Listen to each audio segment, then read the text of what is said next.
কে কে কে ভাই? ভূত FM.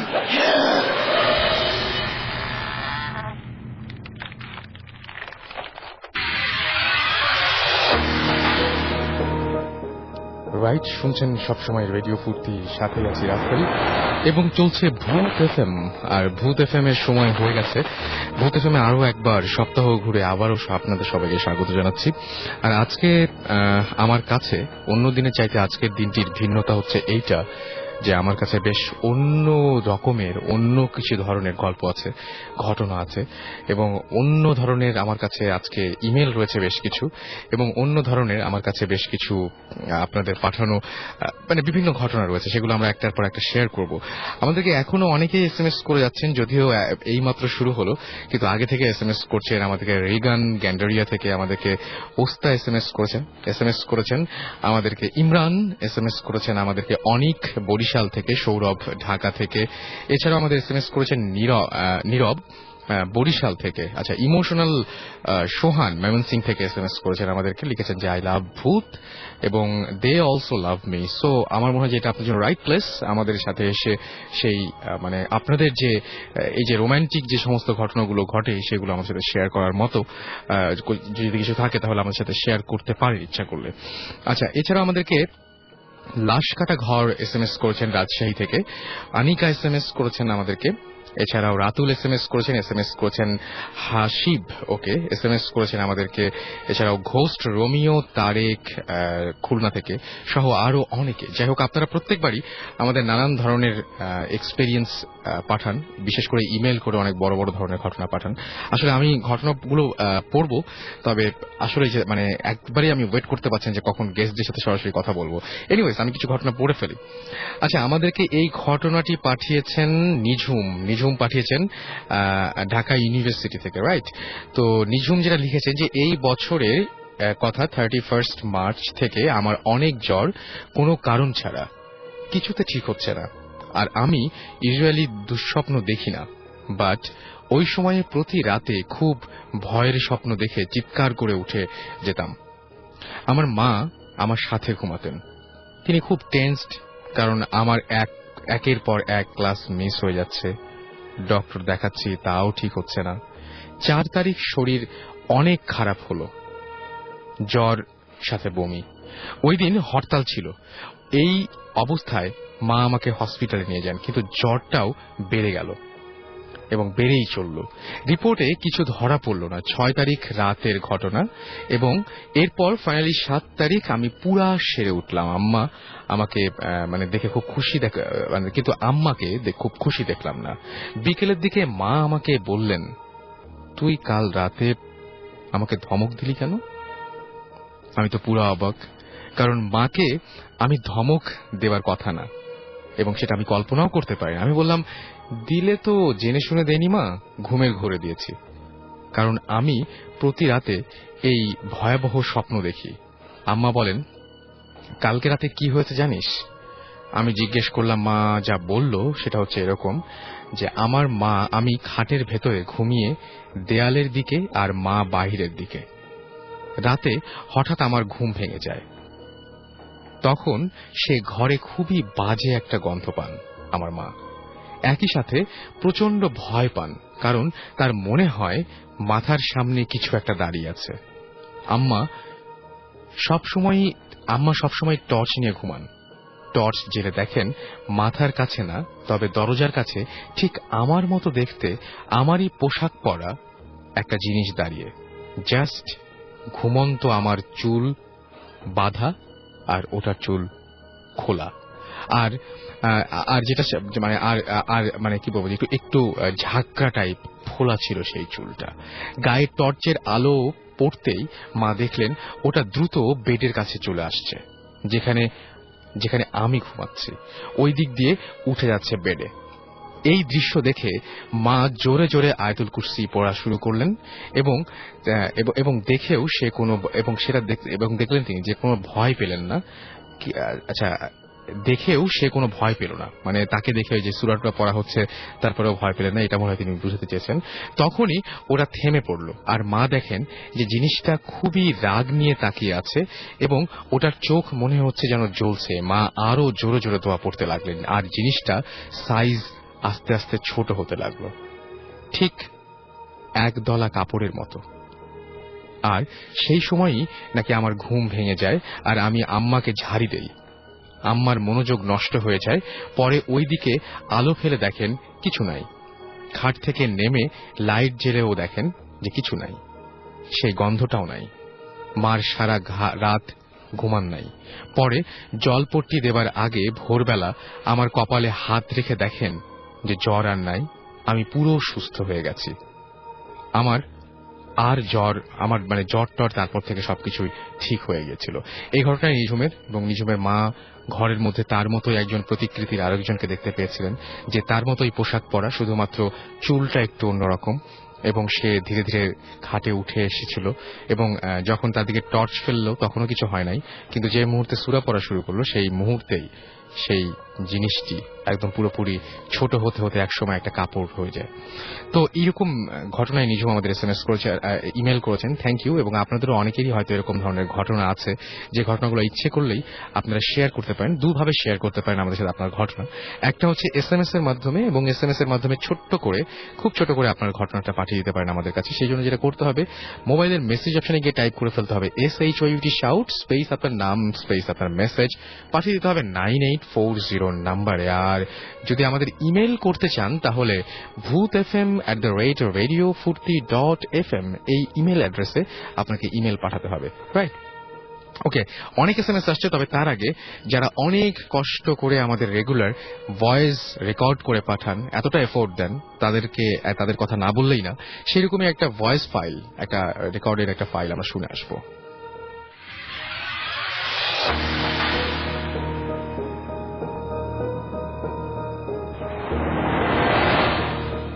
High listener, আমি রাজীব পতেঙ্গা চট্টগ্রাম থেকে বলছি।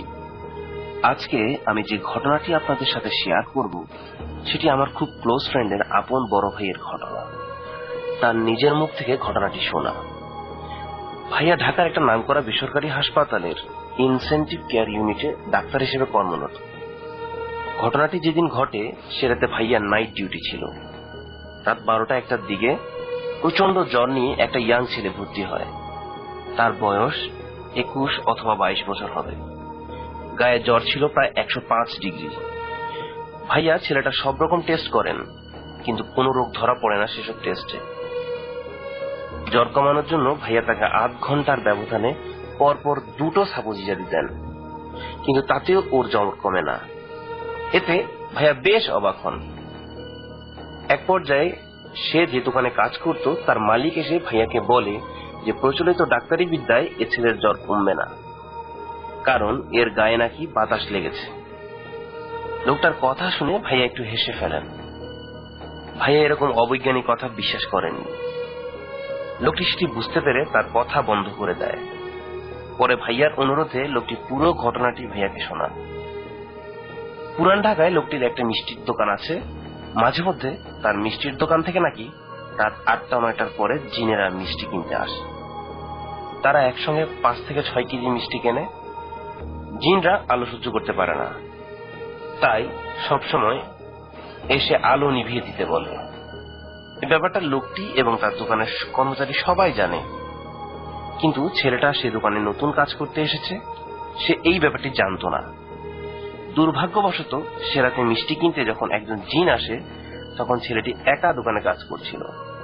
মানুষের ছদ্মবেশে সে জিনটি ছেলেটার কাছে মিষ্টি কিনতে চায় এবং তাকে আলো নিভিয়ে দিতে অনুরোধ করে। ছেলেটা তার কথায় বিরক্ত হয়ে বলে সে আলো নেভাতে পারবে না, মিষ্টি কিনলে কিনুন, নয়তো চলে যান। এতে জিনটি খেপে যায় এবং যাওয়ার সময় ছেলেটার গায়ে ফুঁ দিয়ে চলে যায়। একটু পর দোকানের অন্য কর্মচারী এলে ছেলেটা তাকে ঘটনাটি খুলে বলে এবং তার কিছুক্ষণ পর ছেলেটা অসুস্থ হয়ে পড়ে। ঘটনাটা ভাইয়ার বিশ্বাস না হলেও তাকে অবাক করে দিয়ে ভোর রাতে ছেলেটা মারা যায়।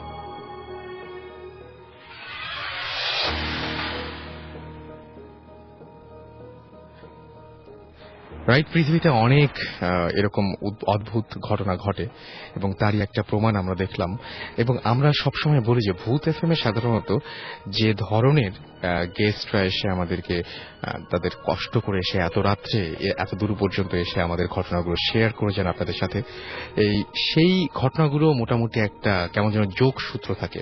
আমি একটু একটা জ্বরের ঘটনা বলছিলাম, ঠিক এখনো একটা জ্বরের ঘটনা শুনলাম, এবং দুটো ঘটনা যদিও দুই রকম, তারপর এখানে জ্বরটা হচ্ছে কমন। এটা হয়তো হতে পারে এরকম যে হ্যাঁ, এটা আমি ইচ্ছা করে হয়তো দুটো ঘটনা এরকম ইয়ে করতে পারি, যে আলাদা করতে পারি।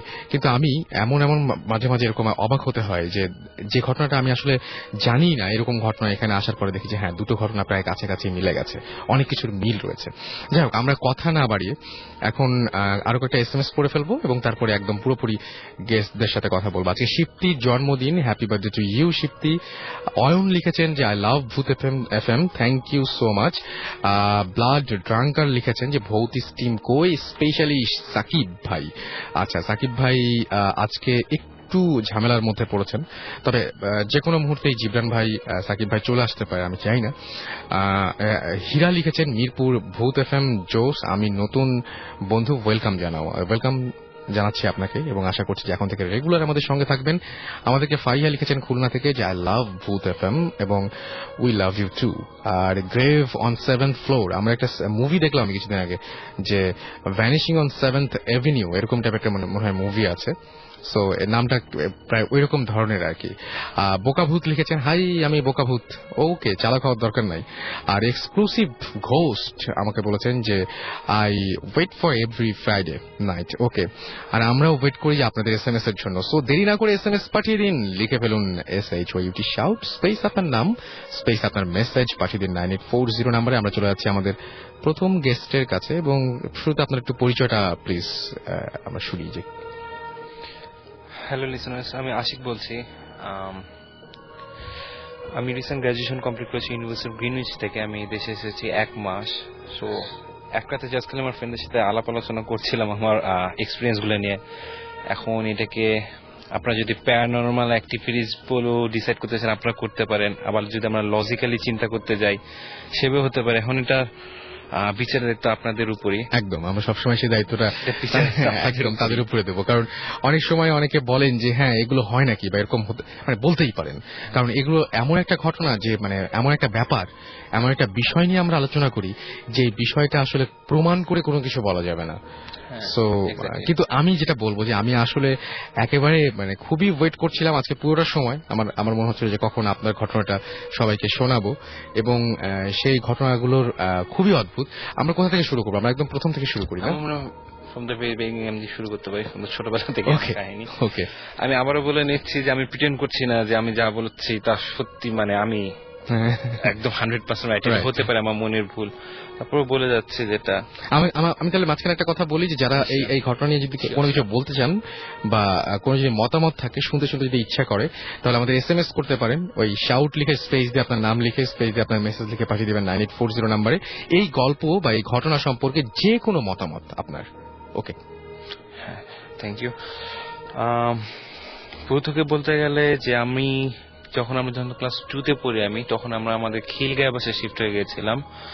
আমাদের খিলগাঁও বাসাটা ছিল অ্যাকচুয়ালি একটা অফিসার্স কোয়ার্টার, বাট সেটা অনেক পুরানো ছিল, লাইক 50 ইয়ার্স ওল্ড। সো ওই বাসায় আমরা ছিলাম আমার ইন্টারমিডিয়েট পর্যন্ত। দেন আমরা শিফট করেছি আমাদের উত্তরা বাসায়, আমাদের নিজেদের বাসায়।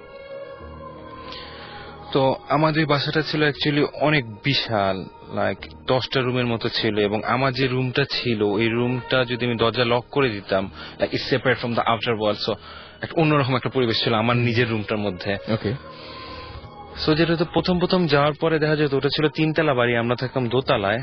তো প্রত্যেক কোরবানি ঈদের দিন রাতে আমাদের বাসার সাথে শব্দ হতো, লাইক কেউ মাংস কুপাচ্ছে বা এই টাইপের শব্দ। ওকে। তো শুরুর দিকে আমরা বিরক্ত হয়েছিলাম, কিন্তু আমরা সেটা মেনে নিয়েছিলাম। আমাদের 3তলা যে ফ্যামিলি থাকতো, আঙ্কেলটা ছিল একটু হুজুর টাইপের মানুষ, সো উনি হয়তো করতে পারেন কোরবানি ঈদের। সো আমরা ওটা নিয়ে কমপ্লেইন করিনি। বাট কোন এক ঈদের দিন রাতে সেম প্রবলেম যখন হলো, তখন আমরা কমপ্লেইন করলাম আঙ্কেলের কাছে যে আঙ্কেল এটা কি, রাত 1টা-2টা বাজে আপনার এখন মাংস কুয়া যাচ্ছেন, আমরা তো ঘুমাবো। তো আঙ্কেল হেসে বলল যে না, এটা এমন কিছু না, আমরা তো ঘুমাচ্ছি। তাহলে শব্দ? তখন আঙ্কেল বলল যে এটা কিছু না, ক্ষতি করবে না। আঙ্কেল শুধু এইটুকুই বললো। ওকে। তারপর পরে যা বলার আঙ্কেল বুঝায় বললো। সো প্রবলেম আস্তে আস্তে শুরু হলো ওইখান থেকেই। যেমন তখন আমি পড়ি হয়তো ক্লাস 6 or 7 এর দিকে।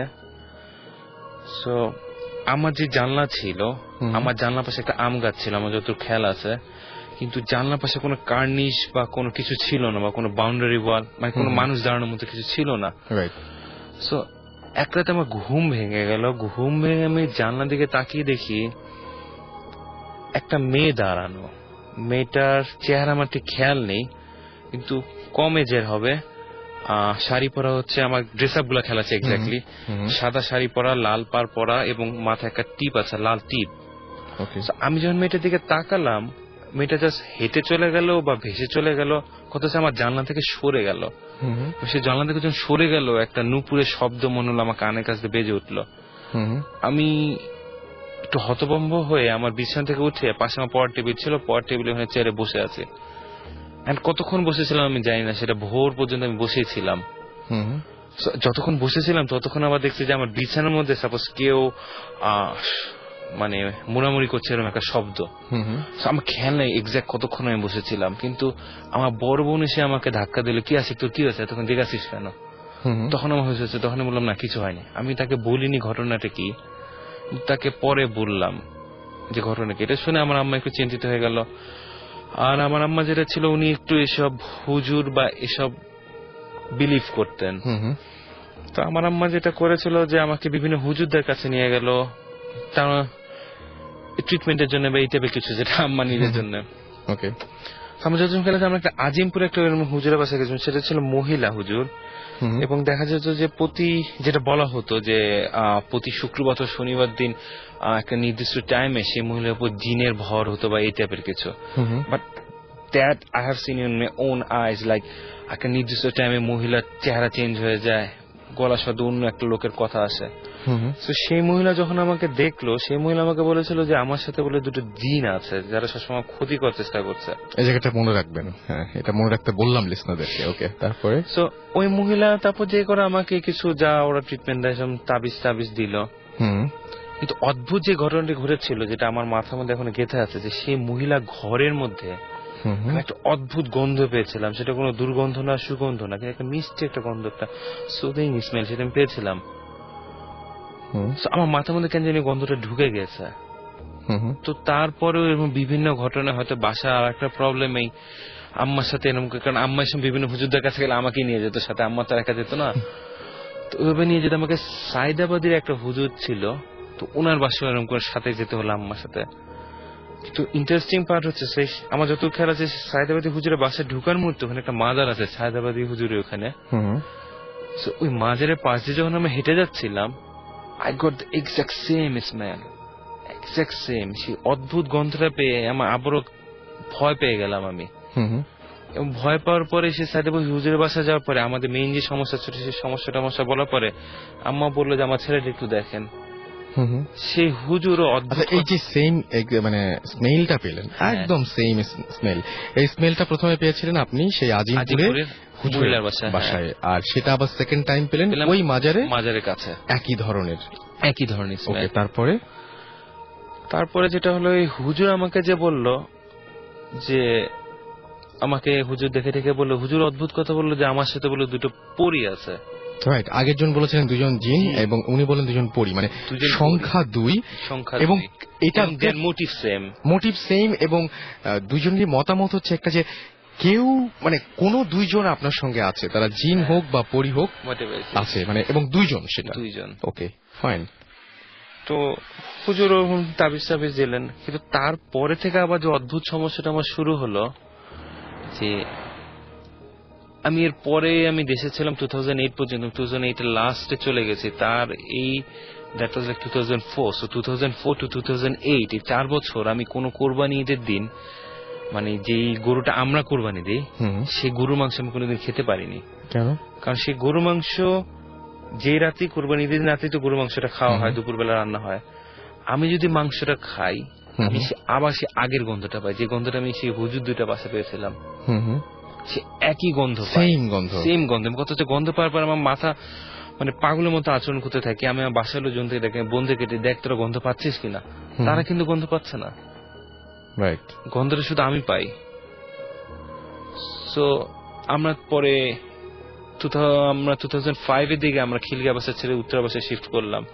সো যে প্রবলেম যেটা ছিল এটা যদি বাসার প্রবলেম হয়ে থাকতো, রাইট, সো সেটা খিলগা বাসা স্টপ হয়ে যাওয়ার কথা ছিল যখন আপনারা আসলেন। হ্যাঁ, আমরা যখন উত্তরা শিফট করলাম খিলগাতে তো স্টপ হয়ে যাওয়ার কথা ছিল। কিন্তু খিলগা আসার পরে যেটা হলো, আমার যেটা খেয়াল আছে, মানে এক রাতে আমার বাসায় কেউ ছিল না, সবাই দেশে বাইরে চলে গিয়েছিল, আমি একা ছিলাম বাসায়। একা যখন বাসায় ছিলাম যেটা করেছিলাম লাইট টাইট অফ করা আমার সারা রুমে, গান টান ছাড়া জোরে। সো আমার রুমের আর আমার ডাইমেনশন হচ্ছে আমার রুমের সাথে আমার বারান্দা লাগানো, সে বারান্দার সাথে এল শেপে হচ্ছে আমার বেডরুমে আমার মায়ের বেডরুম। সো যেটা করছিলাম যে আমি ফোনে কথা বলছিলাম সে বারান্দায় বসে বসে। সো বারান্দায় বসে বসে কথা বলতে বলতে হঠাৎ আমি ডান দিকে তাকিয়ে দেখি মানে আমার মায়ের যে দরজা ওখানে একটা মহিলা দাঁড়ানো, দিস টাইম এটা একটা মহিলার মতো। ওকে, আমার ফেস কোনো টাইমে আমার ফেস খেয়াল থাকে না, কিন্তু মহিলার গায়ের ড্রেস আপ সেম, একদম আগে যেভাবে দেখেছিলেন এক্স্যাক্ট সাদা শাড়ি, লাল পাল, আর আপনার কপালে একটা লাল টিপ। এবং যে এত অদ্ভুত, আমি এত ভয় পেলাম। আমার সাথে যে ফোনে যে ফ্রেন্ডের সাথে কথা বলছিলাম কাহিনীটা বললাম, আসলে ভয় পেয়েছিলাম। পরে লাইটে যারা সারা রাত বসেছিলাম। এবং এই যে গন্ধ পাওয়ার জিনিসটা, এটা দেখা গেছে যে আমার উত্তরা ভাষা তো এক্সিস্ট করছে, ঠিক খিলগার বাসায় যেরকম ছিল উত্তরা ভাষাতে সেম। কোরবানি ঈদের রাতে দেখা গেল যে আবার মাংস খাওয়ার পর আমি সেম এরকম গন্ধ পাচ্ছি, এবং গন্ধটা এক্সাক্ট শুধু আমার ডাইনিং স্পেসে একটা স্পেসিফিক এরিয়ার মধ্যে গন্ধটা আছে। আমি যদি ওইটা ক্রস করি আর গন্ধ পাই না, কিন্তু ওর মধ্যে আসলে আমি গন্ধ পাই। এবং আমার খেয়াল আছে আমি আমার মেজো বোনকে ডেকে নিয়ে বললাম তুই দেখ তো গন্ধ পাস কিনা, ও বলে না কোনো গন্ধ পাই না, but I am getting the smell. ভয় সেভাবে বিভিন্ন গেল। তো এর মধ্যে তো 2008 লাস্টের দিকে দেশ ছেড়ে চলে গেলাম।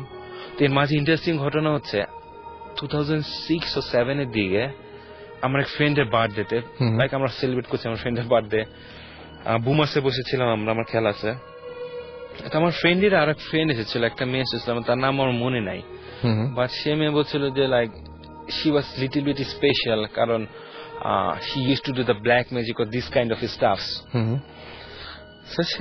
ওই বুমার্সে আমরা খাওয়া দাওয়ার পরে সে মেয়ে যেটা করছিল যে সবার হাত দেখছিল, যে আমার বিভিন্ন ফ্রেন্ডের হাত দেখছিল, বিভিন্ন ফ্রেন্ডের হাত দেখে ও সম্বন্ধে বলছিল। অদ্ভুত বিষয় যে আমার এক ফ্রেন্ড ছিল, ওই ফ্রেন্ডের হাত দেখে বলল যে তোমার বয়ফ্রেন্ড দেশে বাইরে থাকে এবং দেখা যাবে যে তোমার বয়ফ্রেন্ডের সাথে তোমার বিয়ে হবে এবং তুমি দেশে বাইরে চলে যাবা। ফরচুনেটলি আমার ফ্রেন্ড কিন্তু পরশু রাতে ফ্লাই করেছে, ওর বয়ফ্রেন্ডের সাথে বিয়ে হয়েছে এবং ওরা কিন্তু কানাডা চলে গেল। যেভাবে বলেছে সেভাবেই হয়েছে। Okay fine.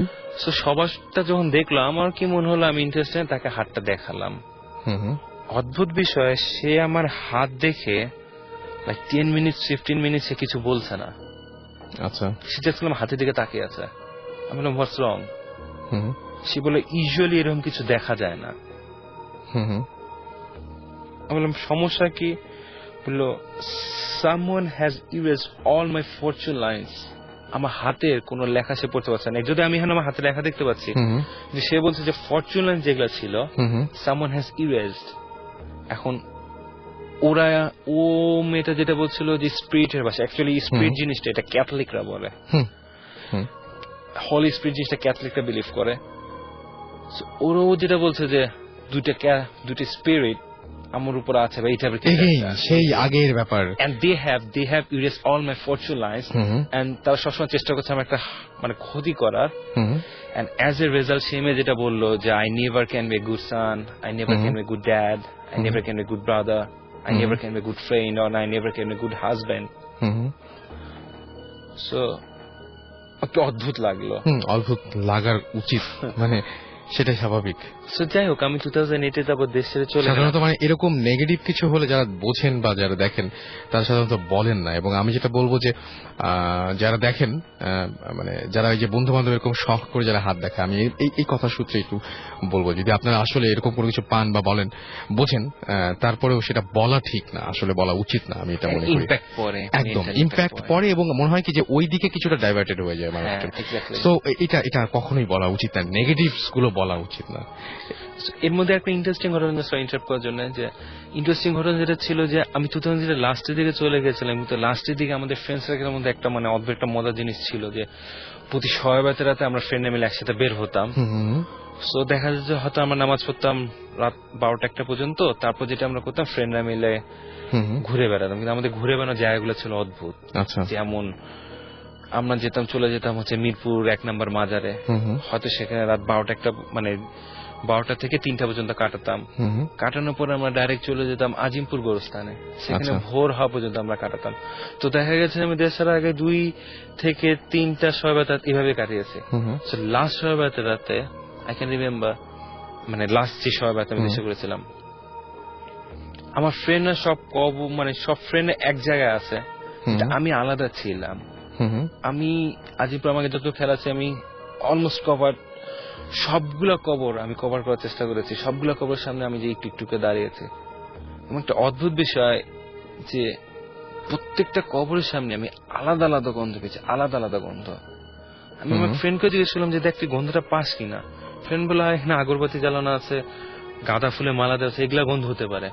আলো না, ইটস এ ডিফারেন্ট স্মেল।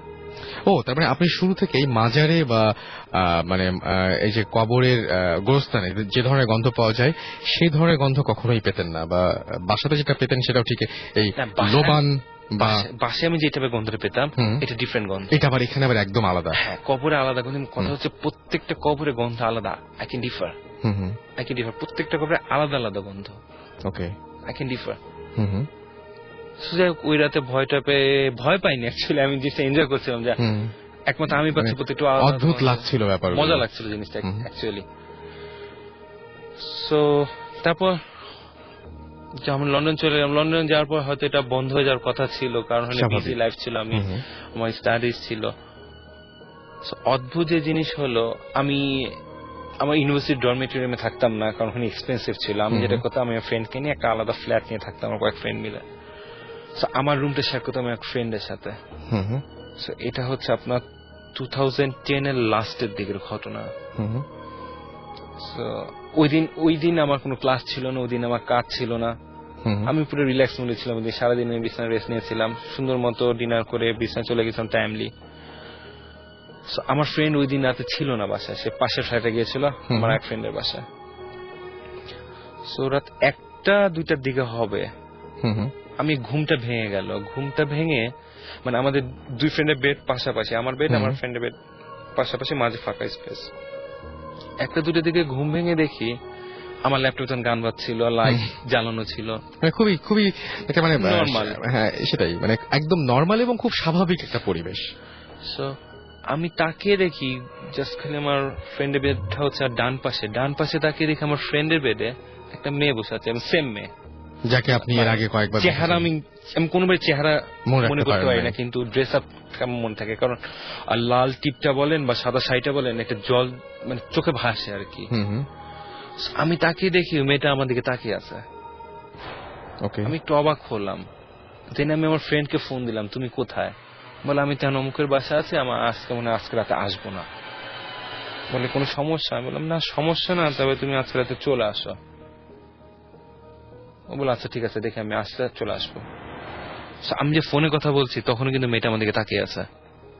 আমি যখন ফোনটা রাখলাম, তারপর দেখলাম মেয়েটা ওই বিছানা থেকে উঠে আসলো, উঠেছে জাস্ট খালি আমার পাশে যে বিছানা, মানে আমার বেডের পাশে ওয়াল, সেই ওয়ালে সে হেলান দিয়ে বসে আমার দিকে তাকিয়ে আছে।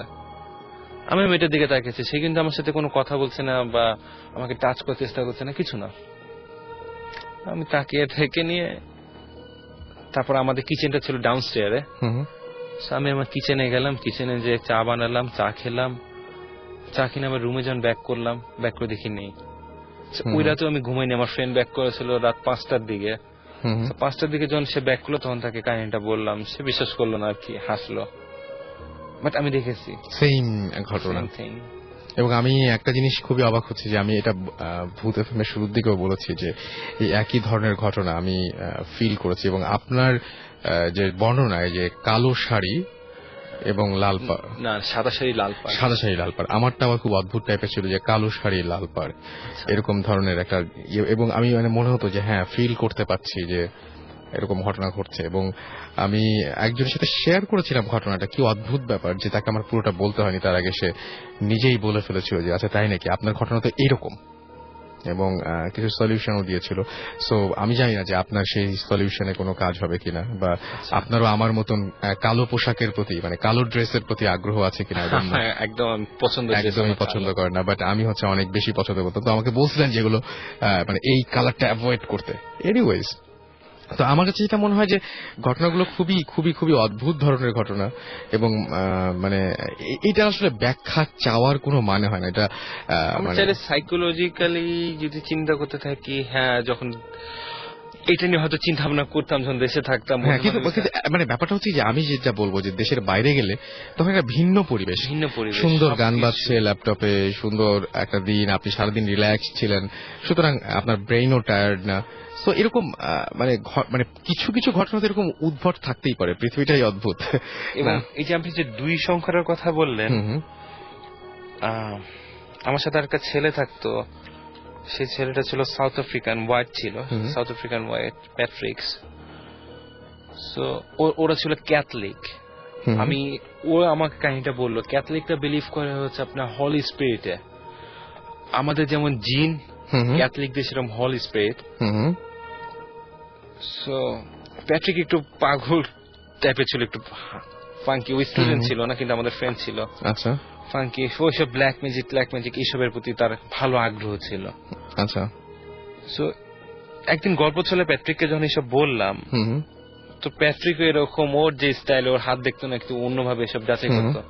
সে প্যাট্রিকও যাচাই টাচাই করে নিয়ে প্যাট্রিক্স আমাকে যেটা বলেছিল যে আমার সাথে 2টা হলি স্পিরিট আছে, ওর ভাষা যেটা, মানে সেই 2টা, সেও বলো 2টা আমার সাথে আছে না, সে বলছে আমার উপর প্রভাব আছে। আচ্ছা, 2টা হলি স্পিরিটে। ওকে ওকে।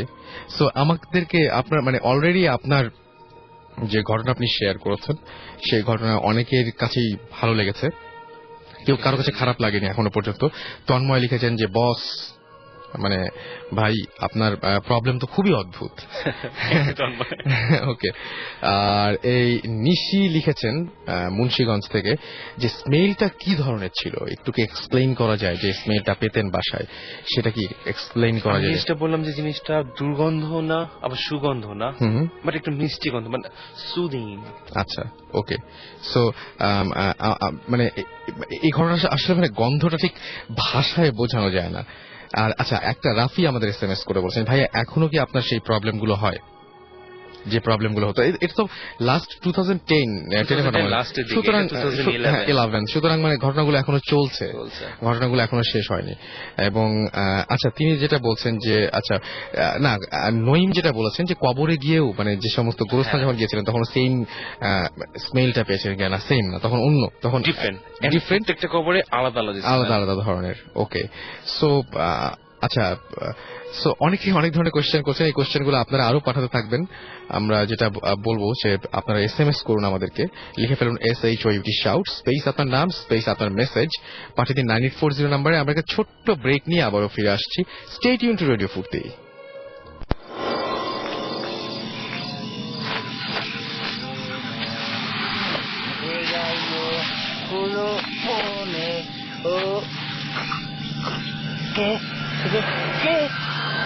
¿Qué, güey? Bot FM.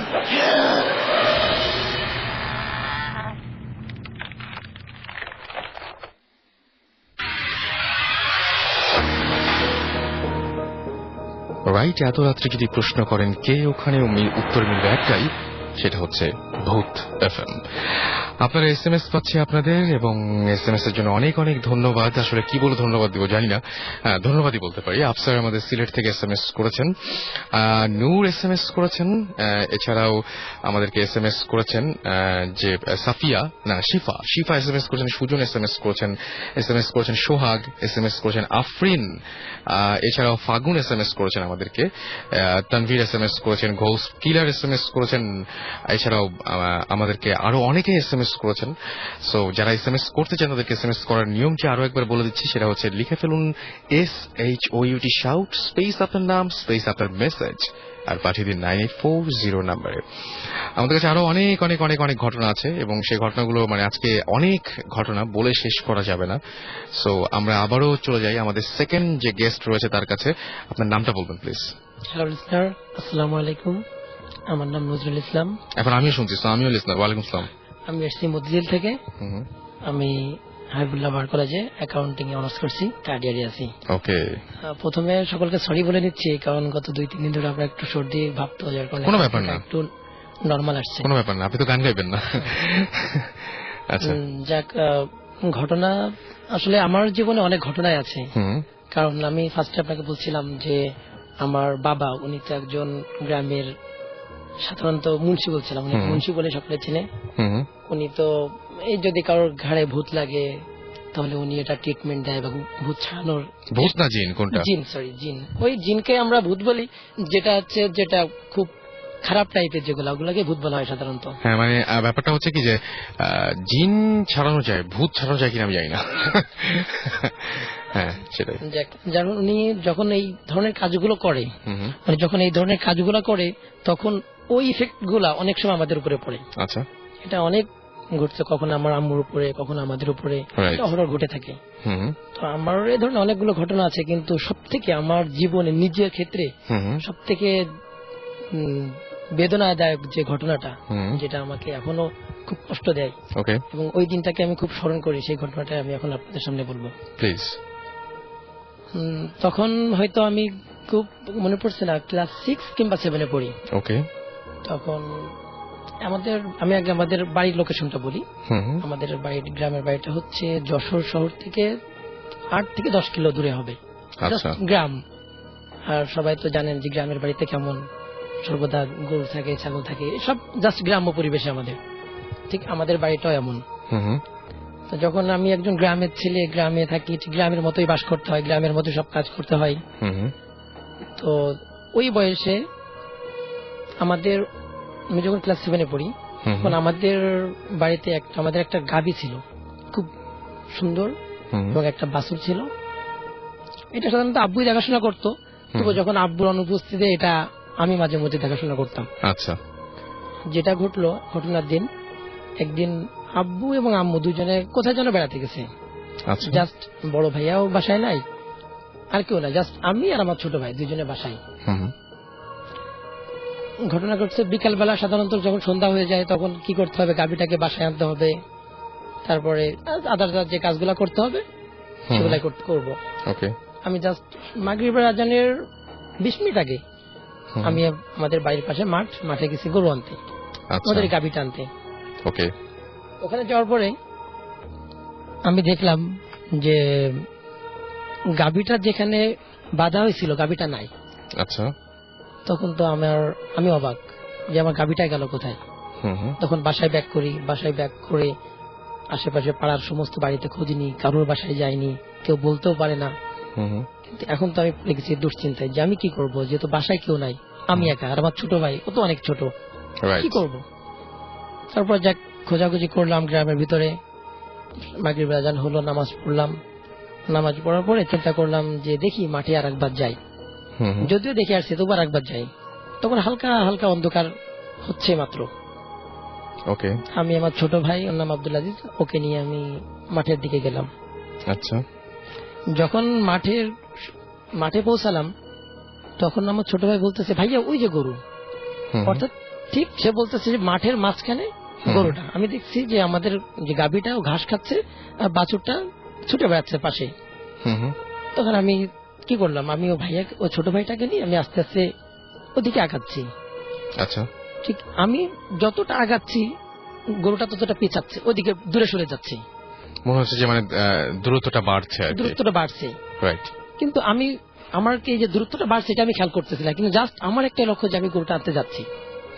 এই করতে করতে যখন আমি ঠিক মাঠের মাঝখানে পৌঁছালাম তখন দেখি যে না, মাঠের মাঝখানে তো গরু নাই। আচ্ছা, আমাদের মাঠটা ছিল 2টা মাঠ, 2টা মাঠের ঠিক মাঝখান দিয়ে রাস্তাটা পুরো ফাঁকা। ওই রাস্তার ওই পাশে একটা মাঠ, এই পাশে একটা মাঠ। এখন রাস্তার ঠিক মাঠের মাঝখানে যে যখন দেখলাম যে গরু নাই, তখন আমি খেয়াল করে দেখলাম যে আমি যে আমার যে গাভীটা দেখছি ওইটা ওই যে দুই মাঠের মাঝখানে যে রাস্তাটা, ওই রাস্তার উপরে। আচ্ছা। গরু, গাভী এবং বাছুর দুইটা দাঁড়ানো আছে। তখন আমি ভাবলাম হয়তো আগে ভুল দেখছি, হতেই পারে। তারপর শুধু ভুল দেখছি এটা ভাবলে হবে না, তারপরে ভাবতেছি যে মনে মনে ভয় লাগছে কি দেখলাম না দেখলাম। আচ্ছা। তখন আমি একটু কোরআন তেলাওয়াত করতে পারি মোটামুটি। আমি সূরা ইয়াসিন পড়া শুরু করলাম। আচ্ছা। সূরা ইয়াসিন পড়তে পড়তে আমি ওই রাস্তার দিকে যাচ্ছি। আমি রাস্তা থেকে গাভীটা নিয়ে আসি। ওকে। জাস্ট আমি রাস্তার পরে কাছে পৌঁছানো দেখি রাস্তার পরে গরু নাই, আমার গাভীটা ওখানে নাই। আমি যেখানে এত সময় দেখছি, এতক্ষণ ধরে দেখছেন এবং এত কষ্ট করে আসলেন, তারপরে দেখছেন যে সেখানে নাই। তখন তো আমার প্রায় কান্না ভাব। তখন আমি আমার যেই সূরাগুলা পড়তেছিলাম এগুলো একটু জোরে পড়া শুরু করছি। এখন ছোট ভাইয়া বললো, আমার যে ছোট ভাইটা, ও ভাই বলতেছে যে ভাইয়া গরু বা গাভীটা এখানে দেখলাম না রাস্তার পরে? বলছে হ্যাঁ। তখন কিন্তু বেশ অন্ধকার হয়ে গেছে। আচ্ছা। আমি অলরেডি 1 কিলো পার হয়ে আসছি। এখন যখন আমি দেখলাম ওর পরে নাই, তখন তো আমার অবস্থা এখন এমন অবস্থা যে আমি কি করি। আচ্ছা। তবু আমার কিন্তু এই যে 1 কিলো ব্যাক করে আসছি, এত দূর এসছি, কিন্তু আমার একটা খেয়াল নাই। আমি আমার গাভীটা নিয়ে যাব, আমি গাভী দেখতেছি, গাভী নিয়ে যাব না কেন? পরে খেয়াল করলাম যে আমি যে গাভীটা দেখছি, আমি যে মাঠ পার হয়ে আসছি, এরপরে যে মাঠটা, ওই মাঠে ঠিক মাঝখানে গাভী। তখন ছোট ভাই বললো যে ভাইয়া গাভীটা ওখানে যাবেন? তখন আসলে চিন্তা ভাবনা করে দেখলাম যাবো কিনা। অনেক চিন্তা ভাবনা করে দেখলাম যে আমার গাভী হয়তো আমি ভুল দেখছিলাম, আগে হয়তো অনেক দূর থেকে হয়তো ভুল দেখছিলাম, যার কারণে মাঠের মাঝখানে মনে হয়েছিল, কিন্তু আসলে মনে হয় গাভীটা ওই মাঠেই ছিল। আমি এটা মনে করে তারপরে আমার মনের ভিতরে কিন্তু ভয়, আমার চোখ দিয়ে কিন্তু অলরেডি তখন পানি পড়ছে। আমি ভয় তবুও এখন আগে যে স্পিডে কোরআন তেলাওয়াত করতেছিলাম আরো স্পিড বাড়িয়ে দিলাম। আমি হাঁটতেছি, হাঁটতে হাঁটতে যখন ওই মাঠের মাঝখানে পৌঁছালাম, তখন দেখি যে ঠিক গাভীটার কাছে পৌঁছাবো এমন সময় দেখি গাভী আর নাই। আচ্ছা। তখন দুই ভাই চিৎকার করার মতো অবস্থায়, কিন্তু ওইখানে। আচ্ছা, এটা কি হচ্ছিল? হঠাৎ করে কি চোখের সামনে ভ্যানিশ হয়ে যায়, নাকি দূরত্ব বাড়তে বাড়তে হঠাৎ করে দেখেন যে নাই? আমি প্রথমে যখন দেখছি তখন দূরত্বটা দেখছি যে আমার ওখানে আছে, ঠিক কাছাকাছি যখন পৌঁছানোর পরে দেখি না, আর কই নাই তো, কি দেখছি এত সময়? তখন মনে হচ্ছিল যে আমি এত সময় যেটা দেখছিলাম ভুল দেখছিলাম। তখন আমি নিজেতে বলছি না, আমি ভুল দেখছিলাম, এখানে মনে ছিল না। আচ্ছা আচ্ছা। কিন্তু যখন আবার আরেক জায়গায় দেখছি তখন বলছি না, ওখানে তো আছে, অন্ধকারের ভিতরে সাদা গাভী দেখা যাচ্ছে। তখন ছোট ভাইয়া বললো ভাইয়া কত দূর আসছেন? তখন আমি খেয়াল করে দেখি আমি অলরেডি 1.5 কিলো পার হয়ে আসছি, এবং এটা এমন জায়গা ওখান থেকে আমি চিৎকারও করি, আশেপাশের লোক অনেক হয়তো শুনতে পারবে না, এত মাঠের মাঝখানে। ওকে। তারপরে আমি কি করব, এখন হয়তো ফিরে আসতে হবে। হঠাৎ করে ছোট ভাইয়া বললো যে ভাইয়া বাম দিকে দেখেন, ওই যে গরুটা দেখা যাচ্ছে। অর্থাৎ আমাদের বাম দিকে অনেকগুলো বড় বড় তাল গাছ ছিল, ওই তাল গাছের গোড়াতে বলছে ওখানে হয়তো কেউ বেঁধে রাখছে। যদিও মনে ভয়, তারপরে আমার গাভীটাকে খুঁজতে হবে। আমি ওদিকে হাঁটতে হাঁটতে গেলাম, কিন্তু ওই ঠিক সেম একই অবস্থা। যখনই গাভীটার কাছে যাচ্ছি, কাছাকাছি পৌঁছাচ্ছি, ওখানে কিন্তু দেখি নাই। ওখানে আবার জাস্ট এত সময় কিন্তু আমার মাথায় ছিল না যে আমি কিন্তু তাল গাছের, এবং জানতাম যে ওই তাল গাছের ওই এরিয়াটা খুব ভয়ঙ্কর। আচ্ছা। দিনের বেলা আমরা ওখানে যেতে খুব ভয় পাই, কিন্তু এত সময় কিন্তু মাথায় খেয়াল ছিল না। ওকে। যখনই আমি তাল গাছের গোড়ায় এসে দেখি যে আমার গাভীটা ওখানেও নাই, তখন কিন্তু আমার কি অবস্থা, আমি কি কান্নাকাটা করব, নাকি বাসায় ব্যাক করব, না গরু খুঁজবো, কি করব আমি কিছু মাথায় আসছিল না সেই সময়। তখনই আবার খেয়াল করলাম যে আমি যে তাল গাছের গোড়ায়। তখন আমি চিৎকার করে কোরআন তেলাওয়াত করতেছি। আচ্ছা। যখন চিৎকার করে কোরআন তেলাওয়াত করতেছি, করতে করতে এখন ছোট ভাইয়া বলে যে ভাইয়া চলেন বাসায়, হয়তো আমাদের কোন সমস্যা হচ্ছে। আচ্ছা। ঠিক তখন আমি একটু আমার সামনের দিকে তাকাই দেখি আমাদের ওই তাল গাছগুলার পরে একটা খাল ছিল, অর্থাৎ নদী থেকে ছোট যেগুলা খাল বলে ওগুলাকে, ওই খালে মাজা পানি পরিমাণ হবে, অল্প চিকুন। ঠিক খালের ওই পারে ঠিক সেম ভাবে গরু ঘাস খাচ্ছে, বাছুরটা ঘুরতেছে। এখন আমি চিন্তা ভাবনা করেছিলাম যে আমি পার হয়ে ওই পাশ থেকে গরুটা নিয়ে আসবো। আচ্ছা। এবং আমি হাঁটতে হাঁটতে খালের পাড়ে গেছি। কিন্তু পাড়ে যাওয়ার পরে এখন আমাকে যেতে হবে ওই মাজা পানি পার হয়ে, কিন্তু আমার ওই পাশে যেতে হবে। কিন্তু যখন আমি কিন্তু আমার কাছে সেন্স নাই যে আমি এই খালের ভিতরে যাবো, মাজা পানি ভেঙে আমি ওই পাশে যাবো, আমার কিন্তু এটা চিন্তা নাই। আমার চিন্তা হচ্ছে যে আমার তো গাভী আনতে হবে, রাত হয়ে গেছে, বাসায় কেউ নাই, কে বা খুঁজবে, আমি তো খোঁজার একা। আমি যখন খালে নামবো, আমি কিন্তু অলরেডি আমার জুতাটা আমি হাতে নিয়ে ফেলছি। খালে যখন নামবো তখন হঠাৎ করে আমার মাথায় খেয়াল আসলো আমি কি করতে যাচ্ছি, এই মাজা পানির ভিতরে, এখানে তো আমার বিপদ করতে পারে। এবং তখন আমি নিজেকে খেয়াল করলাম যে আমি তো অনেকবার দেখছি, এত সময় কিন্তু আমি এতটা এভাবে নোটেট করিনি যে আমি তো অনেকবার দেখে দেখে দেখে দেখে এই পর্যন্ত আসছি। ওই পাশে যেটা দেখছি এটা তো শিওর যে আমার গাভীটা ওখানে আছে, এটা তো কোনো নিশ্চয়তা নাই, আবার সরে যেতে পারে, আরো দূরে চলে যেতে পারে। তখন আমি সত্যি রকম ভয় পেয়ে গেছি যে না, আর যাওয়া যাবে না। তখন চিৎকার করে আমি জোরে জোরে ক্লান্ত করতেছি। এবং তখন আমি আমার ছোট ভাইকে বললাম যে ভাই আর যাওয়া যাবে না, ব্যাক করো। তখন দুইজনে, এখন দৌড়াতেও পাচ্ছি না, আবার তখন তো 6-7 পড়ি, অনেক বয়সটা কম, ভয়ে দৌড়াতে পারছি না। ভাবছি যে দৌড়ালে যদি পিছন থেকে বা তাড়া করে, তখন আমাদের চিন্তা ভাবনা হয়তো এটা জিনটিন এই ধরনের কিছু হবে। পিছ থেকে যে তাড়া করে, খুব স্পিডে হাঁটতেছি। খুব স্পিডে হাঁটার পরে যখন অর্ধেক পথ চলে আসছি, তখন মনে হলো যে না, একটু দেখি পিছনের দিকে কি ঘটছে। অনেকে আবার বলে যে পিছনের দিকে নাকি তাকাতে হয় না, যখন এই ধরনের কোনো ঘটনা ঘটলে পিছনের দিকে তাকাতে হয় না, কিন্তু ম্যাক্সিমাম মানুষই তাকিয়ে ফেলে। কারণ যেটা নিষেধ করা হয় সেটাই আমরা সবচেয়ে বেশি করি, এটাই স্বভাব। পিছনের দিকে তাকাই, পিছনের দিকে তাকানোর পরে দেখি ঠিক এরকম, এর আগে যতদূর দূরত্বে দেখতাম ঠিক এতদূর দূরত্বে দেখতেছি যে আমাদের গাভীটা আছে। কিন্তু আমি আর সাহস পেলাম না যে আমি এবার ব্যাক করবো, ব্যাক করে যে ওখান থেকে যে গাভীটা নিয়ে আসবো, এই সাহসটা আমার হলো না। কি করলেন আপনি তখন? ছোট ভাইকে বললাম যে চলো বাসায় যাই, এটা হয়তো আমরা হয়তো কোনো বিপদে পড়ে গেছি। কারণ তখন আমি একটা জিনিস খেয়াল করছিলাম যে আমি যে কোরআন তেলাওয়াতটা করছি, এই যার কারণে হয়তো এটা আমাকে হয়তো কোনো এফেক্ট করতে পারতেছে না, সরে যাচ্ছে, আমাকে ঘোরাচ্ছে। তখন আমি আস্তে আস্তে কি বাসার দিকে ব্যাক করতেছি। ঠিক বাসার মাঠ পার হবো, ঠিক মাঠের পাশে একটা জঙ্গল আছে, বাগান, অনেকগুলা গাছ গাছ। ওইখানে ছোটবেলায় থেকে জানি যে ওখানে নাকি অনেকে রাত্রেবেলা দেখে আগুন ঘুরে বেড়াচ্ছে, আগুন হাঁটতেছে, অনেকেই এটাকে জানে, এবং আমরাও জানি যে ওই বাগানটা ভয়ঙ্কর।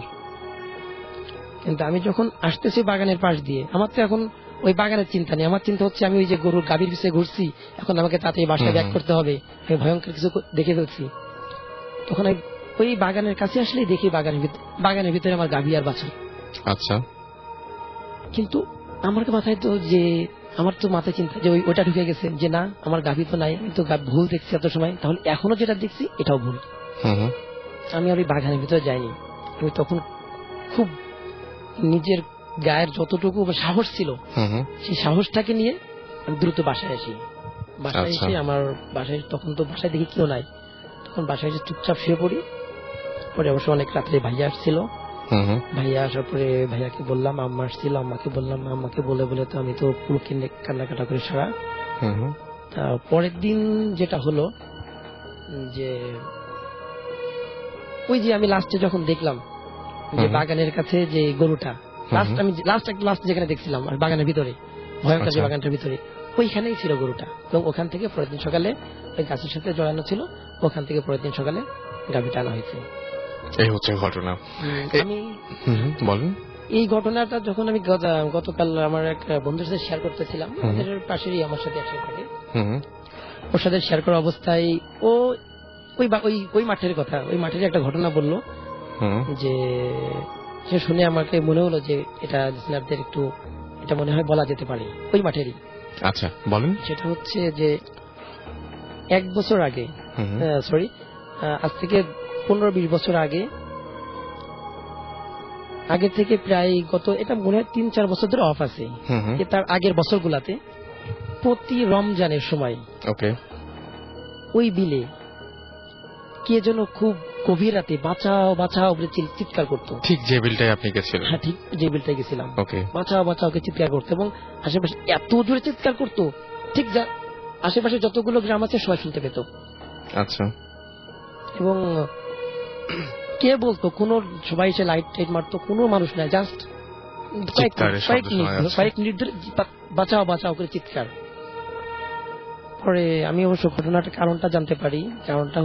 কারণটা যা শুনছি সেটা হচ্ছে যে অনেক আগে ওই মাঠে একটা লোককে এভাবে কুপিয়ে হত্যা করা হয়েছিল, এবং সে নাকি রাত্রিবেলায় এভাবে যখন থেকে কুপানো হচ্ছিল তখন নাকি সে খুব জোরে চিৎকার করতেছিল যে বাঁচাও বাঁচাও বাঁচাও বলে। ওকে, সেইটা হচ্ছে কারণ, মানে সেই কারণে নাকি প্রতি রমজানের 20 তারিখে নাকি ওই মাঠে যখন শব্দ শোনা যায়। তার মানে যদি কেউ ইন্টারেস্টেড হন তাহলে অবশ্যই আমাদের মাধ্যমে আপনারা ইচ্ছা করলে সেই মাঠে গিয়ে এই ভয়ঙ্কর জিনিসটি এক্সপেরিয়েন্স করে আসতে পারেন।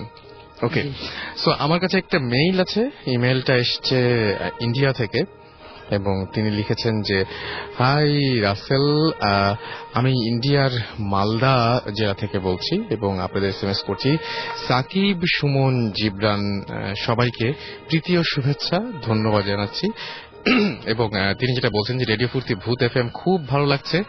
আমার নাম রেজাউল এবং কলেজের গণ্ডি পেরিয়ে এসএসসি এক্সাম দিয়েছি। আমি যদিও চোখে ভূত দেখিনি, কিন্তু ছোটবেলায় স্কুল কলেজ লাইফে কিছু ঘটে যাওয়া ঘটনা মানে যে হয়েছে, যেটার উত্তর আমি এখনো খুঁজে পাইনি। সেই ঘটনার সঙ্গে আমাদের সঙ্গে শেয়ার করতে চান তিনি, এবং তিনি বলছেন যে আমি ভৌতিকদের একটা ইনফরমেশন দিতে চাই তার আগে। সেটা হচ্ছে মানুষের 12টা রাশি আছে, তার মধ্যে যে সমস্ত ছেলে বা লোকে রাশি লিও অর্থাৎ সিংহ, তারা কিন্তু কখনো ভূত দেখতে পারবেন না, কিন্তু ভূতদের ডিস্টার্বটা ফিল করতে পারবেন বা অনুভব করতে পারবেন। তো এখন এরকম অনেক ঘটনা পরে তা কল করে তিনি আমাদেরকে বলতে চেয়েছেন বা ইমেল করে আমাদেরকে জানাবেন তার সেই ঘটনাগুলো, এবং তার মধ্যে ছোট একটা ঘটনা তিনি শেয়ার করছেন এবং তিনি বলছেন যে এই ঘটনাটি ঘুমালে, সে যখন ঘুমায় তখন বিশেষ করে রাতের বেলা তাকে মাঝে মাঝে পোপা চেপে ধরে, এবং তিনি বলছেন যে যেন আমার মনে হয় যে আমার পুরো শরীরটা জোর করে চেপে ধরেছে। আমি ছটফট করে জোর দিয়ে চেঁচাবার চেষ্টা করছি, কিন্তু কোনো লাভ হচ্ছে না। এবং তার ঘরে অদ্ভুত ধরনের সব ঘটনা ঘটতে থাকে। প্রতি রাতেই এরকম ঘটনা তাকে ফেস করতে হয়। এবং তিনি বলছেন যে আমি রাতের লাইটের সুইচ অফ করে দরজায় খিল এঁটে ঘুমাই। রাতের বেলা মাঝে মাঝে দেখি যে সুইচ অন অফের পর পটাং পটাং, মানে সুইচ অন অফ হচ্ছে, এরকম ধরনের শব্দ তিনি শুনতে পান। এবং ঘরের মধ্যে তিনি টেবিল, বাক্স, আলনা এবং দেয়ালের ভেতরে কিরকম যেন একটা খুটখাট শব্দ শুনতে পান। এরকম নানা ধরনের আজব শব্দ তিনি শোনেন। অথচ তিনি বলছেন যে আমি একাই আমার ঘরে থাকি এবং আমার ঘরে কারো ঢোকারও কথা না, এ ধরনের কোনো শব্দ শোনার কথা না। এরকম প্রতিনিয়ত অনেক আওয়াজ তিনি পান, এবং তিনি বলছেন যে মাঝে মাঝে এরকম মনে হয় যে রুটি তৈরির আওয়াজ পাচ্ছি, আমি জলে পিতলের কলসির আওয়াজ পাচ্ছি, জলের গ্লাস উঠানোর শব্দ, এবং কড়াইয়ের মধ্যে ওই যে চামচ নাড়ার যে শব্দ, এরকম ধরনের রান্না বান্না নানান ধরনের শব্দ তিনি অনুভব করতে পারেন। এবং সাহস করে অনেকবার তিনি টর্চ নিয়ে গিয়ে দেখেন যে কেউ নেই, অথচ তিনি দেখেন যে শব্দগুলো হচ্ছে। তো এরকম ধরনের নানান রকমের কাহিনী হয়তো আপনাদের জীবনেও ঘটে এবং আপনারাও ফেস করেন, এবং সেই ঘটনাগুলো নিশ্চয়ই আমাদের জানাতে চান। সেটা জানাতে হলে যেটা করতে হবে, আপনাদের মোবাইলের মেসেজ অপশনে গিয়ে টাইপ করে ফেলতে হবে SHOUT শাউট স্পেস আপনার নাম স্পেস আপনার মেসেজ, পাঠিয়ে দিতে হবে 9840 নাম্বারে। আমরা পরিচিত হব আরো একজন আমাদের গেস্ট যিনি রয়েছেন তার সাথে, এবং সেই গেস্টের নাম বলুন প্লিজ। হ্যালো লিসেনার, আমি মাহমুদ কমল, আমি দেশ টেলিভিশনে আছি, স্পোর্টস রিপোর্টার। ওকে, সো আপনি টেলিভিশনের স্পোর্টস রিপোর্টার। তো যখন রিপোর্ট করেন তখন নিশ্চয়ই কোনো ভিত্তিহীন রিপোর্ট দেয়া যায় না, তাই না? হ্যাঁ, তা অবশ্যই। আমার যেটা মনে হয় যে আজকে ভিত্তিহীন কোনো কিছু শুনবো না আমরা, বরং ভয়ঙ্কর কিছু এবং ভিত্তি আছে এরকম কিছুই শুনবো। অবশ্যই, যেটা হচ্ছে যে তো আমরা এই ঘটনা শোনার আগে এটা বলি নাই, একটা ছোট ব্রেক নিব এবং ব্রেকের পরে আবারও ফিরে আসবো। সো যারা সঙ্গে আছেন তারা সঙ্গে থাকুন, স্টেট ইন টু রেডিও ফুর্তি। আমি তার আগে বলে দিই আমাদেরকে SMS করেছেন সৌরভ, SMS করেছেন আমাদেরকে আবু সুফিয়ান, SMS করেছেন আলামিন ভ্যাম্পায়ার, এবং আমাদের SMS করেছেন কি ভূত, আচ্ছা মিরপুর থেকে আমাদের SMS করেছেন ডেঞ্জার ম্যান, ফাজিল ভূত SMS করেছেন, হাসান SMS করেছেন, আমাদের SMS করেছেন হিটলার, এবং এছাড়াও আমি দেখতে পাচ্ছি যে আমাদের আরো SMS করেছেন শাকিল, এবং তিনি বলছেন ভাইয়া আমাদের সবাই প্লিজ, আমরা মুন্সিগঞ্জ থেকে যারা শুনছি তাদেরকে তিনি বলেছেন যে সবাইকে থ্যাঙ্কস জানাতে বলেছেন, বোধহয় সম্ভবত আমি থ্যাঙ্কস জানাচ্ছি।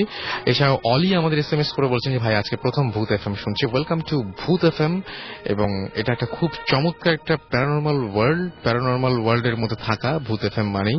সো মানে ইউ ক্যান স্টে হিয়ার, এবং রেগুলার শুক্রবারই আমরা একসাথে 11:59 শুরু করি, আপনারা ইচ্ছা করে জয়েন করতে পারেন। সালমান লিখেছেন, সালমান খান ভাই কি ব্যাপার, মানে কেমন আছেন মিস্টার খান?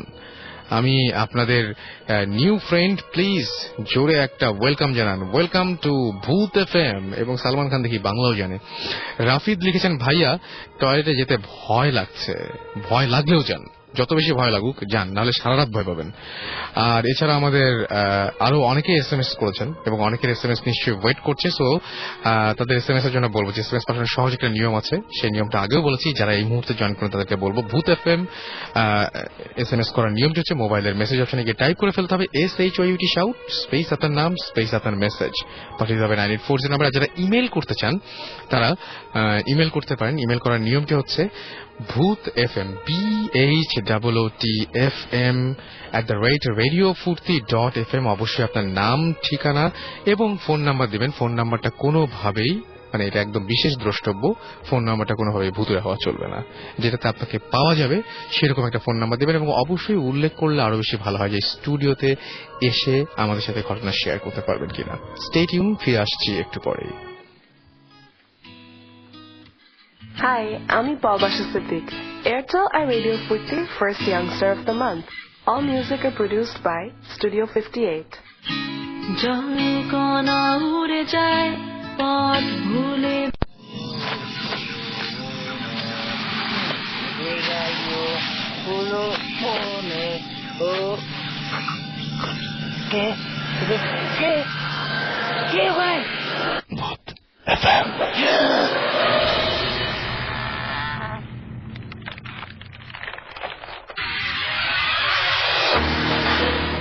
শুনছেন সবসময় রেডিও ফুর্তি, সাথে আছি রাসেল, চলছে ভূত FM।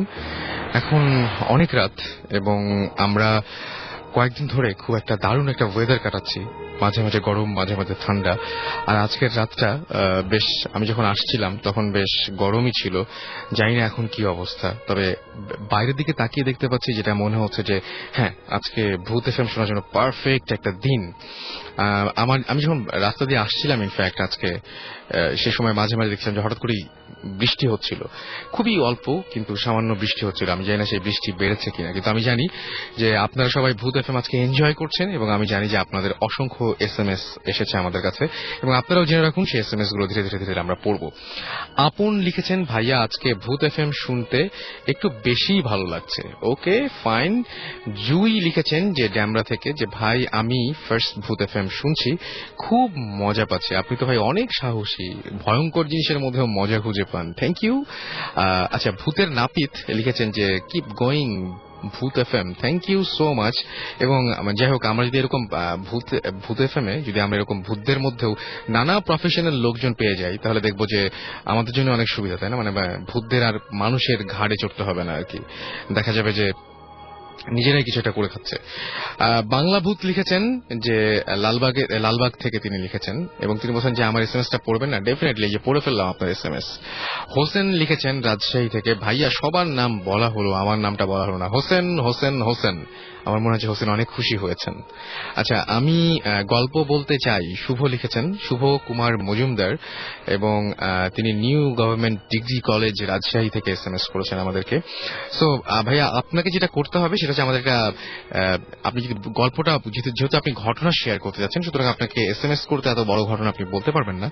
সো আপনাকে যেটা করতে হবে, ইমেল করতে হবে। আর আমাদের ইমেল অ্যাড্রেসটি হচ্ছে bhootfm, which is BHOOTFM@radiofurti.fm, RADIO radio FOORTI furti.fm। এখানে আপনাকে ইমেল করতে হবে এবং ইমেলের সাথে অবশ্যই আপনার ঠিকানা, মানে ফুল নেম, অ্যাড্রেস এবং ফোন নাম্বার দিতে হবে। ফোন নাম্বারটা অবশ্যই কোনো ভুতুরে নাম্বার দেওয়া চলবে না, রাইট? যে নাম্বারে যে কোনো সময় ফোন করলে আপনাকে পাওয়া যায় সেরকম একটা নাম্বার দেবেন।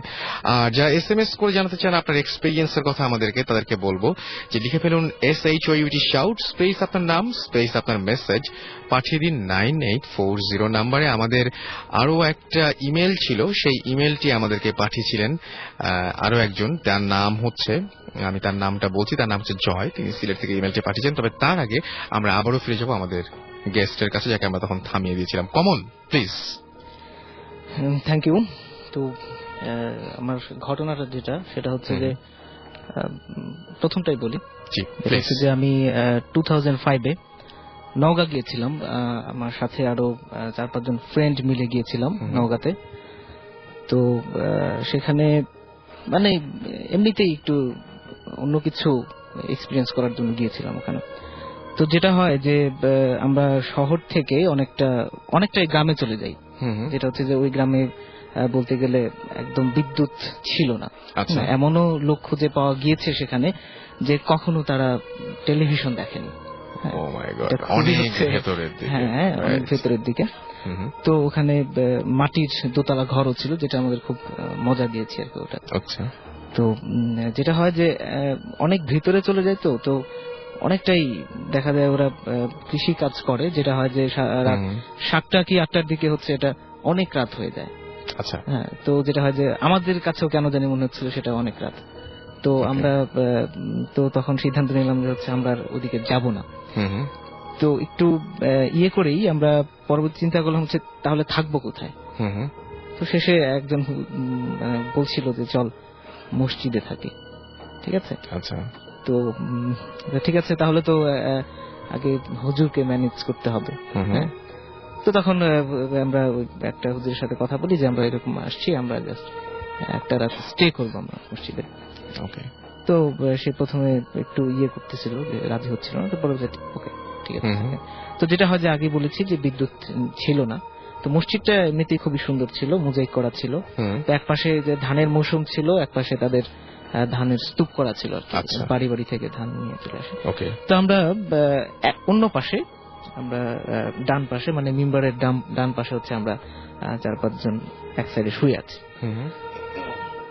তো রাতে মেবি হচ্ছে 2টা-3টা হতে পারে। ঠিক আছে, তো অনেক সময় হয় কি যে ঘুমে থাকলে হচ্ছে বোঝা যায় যে ঘরে যদি কেউ হচ্ছে ভেতরে ঢোকে, তাহলে বোঝা যায় যে হচ্ছে ঘুমের মধ্যে মাঝখানে বোঝা যায় যে কেউ হয়তো আসলো, এটা সেটা নাড়াচাড়া করছে, এরকম হয় অনেক সময়। হ্যাঁ, তো আমি যেভাবে শুয়েছিলাম যে আমার একদম মানে চোখের সামনে দরজাটা ছিল মসজিদের। তো গরম হওয়ার কারণে ওগুলো সব খোলাই ছিল। তো হঠাৎ করে হচ্ছে মানে আমি কেন জানি মনে হচ্ছে, যেটা বললাম যে একটা কিছু দেখা যায়, ঘরের মধ্যে কেউ আসলে বোঝা যায়, টের পাওয়া যায়। তো যেটা হয় যে আমার কাছে মনে হচ্ছিল যে এই 7-8 জন একদম যুবক বয়সের ছেলে, মেবি হচ্ছে 12 কি 13 হবে, এরকম একটা বয়স। হ্যাঁ, সবাই হচ্ছে সবুজ পাঞ্জাবি টাইপের ছিল। পাঞ্জাবিটা কেমন যে হচ্ছে পুরোনো দিনে যেমন পাঞ্জাবি পরতো, একটু লম্বা কম, হাঁটুর উপরে থাকতো, এই টাইপের পাঞ্জাবি পরা, সবুজ, এবং পায়জামাটা ছিল সবুজ। তো যেটা হয় যে তারা ওই ফুটবল যেভাবে খেলে, খেলার আগে গলায় গলায় হচ্ছে যে ধরে থাকে, এরকম গোল হয়ে তারা এরকম ধরেছিল।